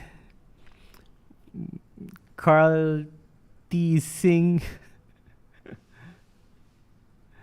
So don't take those guys seriously, man, because that troll is spreading like wildfire. Yo, Aljon Mulyat, what's up? Oh, is it gonna be 30 minutes again? Fun Devi. Who won? It's INC. So, oh snap. Autograph. Ooh, how much can you sell that, bro? Oh snap. Autograph. Oh no, the kid in the yellow t-shirt got ignored. Only the guy with the yellow t-shirt will be able to sell that t-shirt. Elgin is from Spain. Damn these trolls. Who do you think is gonna win the next game? To be honest, I think it's the Valley. The Valley is gonna win the next game. If we're gonna base it on the stats that they showed on the group stage, but who knows? Maybe Burn X Splash. Maybe Burn X Flash will surprise us. But if we're gonna base their gameplay on the group stage, the Valley definitely did way better as compared to the Burn X Slash. I mean, Burn X Slash was the first team to go bye-bye on the Group A. Burn X Flash, by the way, was grouped together with the Blacklist, Falcon, and INC. And it was the Burn X Flash who was at the last place on the Group A. Twilight, what's up? El Sing. TV out. Ooh. Whose side are you all on, chat? Value or burn? Let me hear y'all, said by William. Dreamy Bulks X. Kilala niyo po ba si Hun? Yeah, Hun is on the Valley right now, right? Hope they win. Yeah. Elgin is my dad. I am the fourth child. The most dad lover. I have another child, so it seems. God dang, I need more cash. Hope they win the Valley. Hope people say TV lose on purpose for easy to final become. El Escobar. Nathan said, I'm rooting for Burn X Flash. I'm not counting on the Valley yet. They still have a chance. Yeah. Paul. Yeah, we will set up the poll. A Kojo. Sophia Tam said, Burn. Fitzgerald Garundio said, TV will go up. Oh, looks like it's split. Daddy Elgin, do you know Dreamy Bull X? Nah, not really. Why? Yeah, we will set up the poll. Paul. Who won first game? Both games went to INC, winning 2 games, 2-0. El Taco, Buahaha, said by Asikil. TV equals the village. No, it's the valley. Good thing Elgin is an anime protagonist dad. Just make sure they leave and disappear. Just make sure they leave and disappear?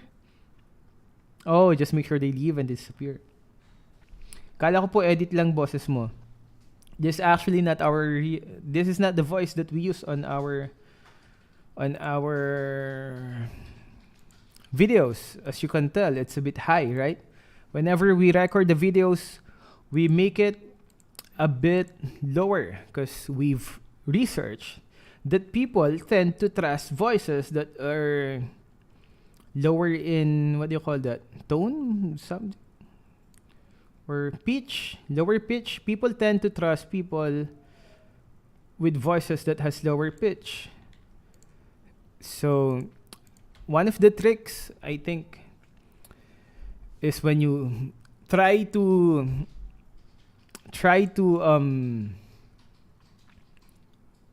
tawag dito. Ano English? What's the English of hiccup? Yawn. Try to yawn first. Try to yawn first before recording. Okay, let's try. So that will make our voice supposedly lower. Let's try. Hey guys, what's up? So we have a new update on Advanced Server and it's patch 1.7.69. First on our list is your mom. Elgin Kumar. Yeah, yon. Muhammad Elgin. Elgin Singh, Indian Pride. Yeah, Indian Pride. Oh snap, I have a 7th son. Where'd my 6th son go? Life hack. Just got back from school. Morciela Viol. What's up? What's your favorite food? It's tortang talong. It did kind of get lower. Now I trust you. Yawi Pinoy Pride. Yeah, Yawi is Pinoy. Elgin, do be sus. How many languages can you speak? I only have 2 languages. Lama, I was thrown back to update Elgin video. Tortang talong, man. That's our freaking favorite food. If I could eat tortang talong all day, I would be happy. A good tortang talong though, because there's some bad tortang talong out there. Like they freaking skimp on the egg.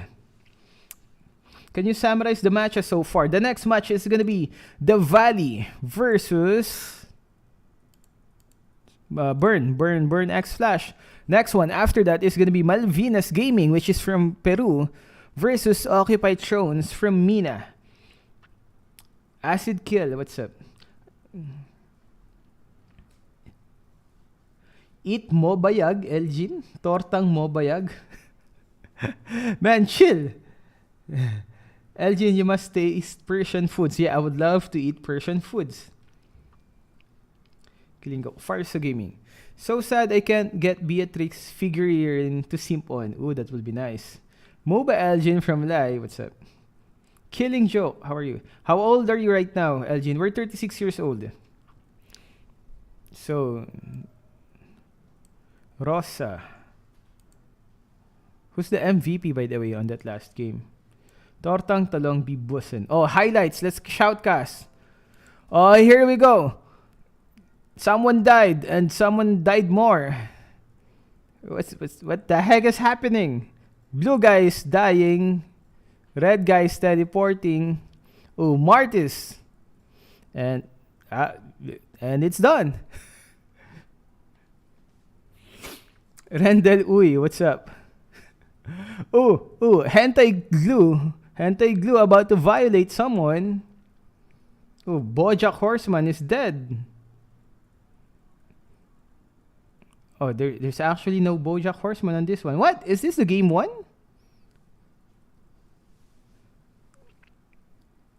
I want Tortang lang. Someone died more. Yeah, so hopefully Moonton hires us with our shoutcasting skills. Oh, Snarp. Baby boy went bye-bye, man. Feathered airstrike. Bird guy. This hero. Oh, and it's ended. Kufra ultimate. Glue. Oh man, Glue violated someone. Red guys winning and blue guys dying. The end. Man, shoutcasting 101. How big is your talong? Well, you got to be fast, Elgin. Kufra balls, yeah. There was a lot of Kufra balls there. Shoutcaster of the day. How do you collect the YouTube Shorts videos? People send it to us on our email. We actually, MDH lost. They're out. It's INC that took home the bacon, man. So MDH being the second team to leave and get eliminated from the M4 tournament. Your thoughts on Alucard? Alucard is not in the meta, man. There's so many ways to counter Alucard. I guess Alucard is fine in the lower ranks. I know a lot of... Ooh! Legs! Let's go back to the interview since we have Mara's legs. Interviewing the INC. Let's go. Let's listen to Babe Mara. Beautiful hair. Take a look at that. That's right. But anyway, you guys play really aggressive game and 2-0 with really fast game. How you guys prepare for this knockout stage? We just take as much. Wait, sorry for bad English. No worries. We just did so much screens before the playoffs. That's what we did. Oh. So now in the world stage, I mean, you came from the European countries. It's quite different. You even said earlier, even the atmosphere is different. Does that affect your preparation, your concentration, being in a different area? Because for most of you, it's your first time here in Indonesia. The only thing different is... Yo, cameraman. Do your job, cameraman. I think difference is that. That's it? Yeah. So the environment does not affect you at all? The stages? The grand it's a professional experience. Now for your next match, you're going to be going up against Ha. What do you guys think about that? Any thoughts about that? Yeah, we have some thoughts about that, but I cannot tell you now. Oh, that's okay. But do you have any message to them, your opponent? Good luck for both of us. Good luck. Any special message for someone, maybe? From Hawk? HAK. Team Hawk? Who amongst the team, for your opponent, Team Hawk, do you find... Good luck. Just good luck. But who amongst all of them do you find that you really have to watch? Man, the INC guys looks adorable though, right? Stand out to you guys. I think their strategy and rotation good. The strategy and rotation. So, if you were to pick one player though, who would you find is the most intimidating? Maybe their jungler. The jungler. Yeah. Okay. Oh, now, wow. do you have a message to all of the Indonesian fans right now and all the fans that's watching all across the globe? Do you want, you know what? Any message? Let's give it to that always MVP. Always MVP. Go ahead. And then you can translate for him. Yeah! You can speak with Turkey. For your family, probably? Message to everybody watching all across the globe. Her zaman bizi desteklemeye devam edin. Hepinizi çok seviyoruz. Keep watching us. We love you guys. All right, congratulations. We love you too. Once again. Okay, I love you too, Mara. Hi. Congratulations once again. Good luck for your next match. Clara, I have to say, you're right. You noticed about the hair. We gotta find out their hair sponsors. Tell me now, your sample later, okay? you know, we finished 2 great series, and both of them with a sweep. Yes. So we have 2 more. Yes, sweep me more. It'll be an epic game, epic match for this third match because it will be the Folly and Burned X Flash. That's right. Coming your way, it'll be the Valley Oh versus snap! What did she just say? Coming your way. live stream.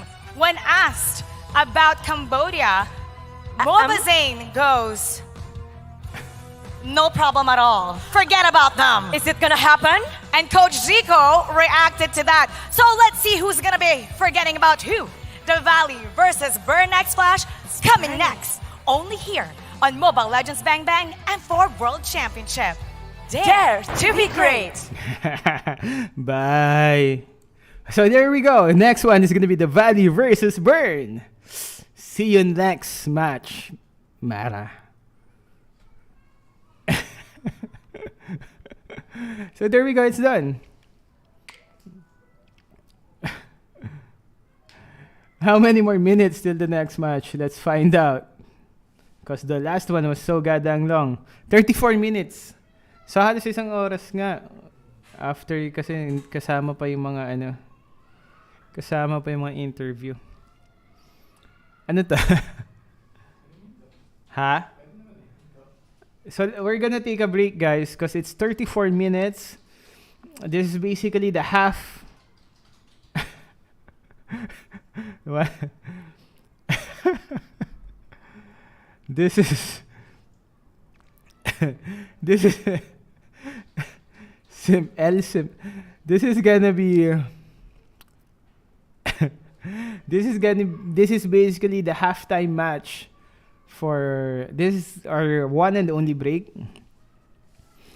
Cause the next match we're gonna have 2 matches, the Valley and Burn and Malvinas versus Occupy Throne. So let's take a 30-minute break and come back after, just like what Mara said. We're gonna come back.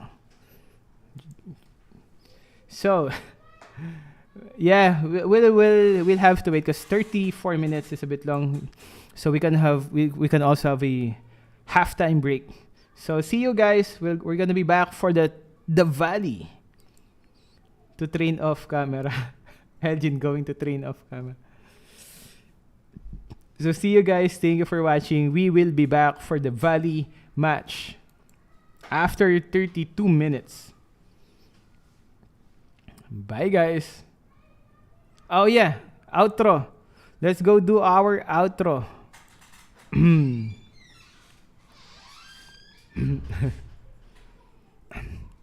So what can you say about the match? Share your thoughts in the comment section. That's all for this video. Stay safe and thank you for watching. Bye. Oh yeah, and the legs. And we would love to see more goddamn Mara legs.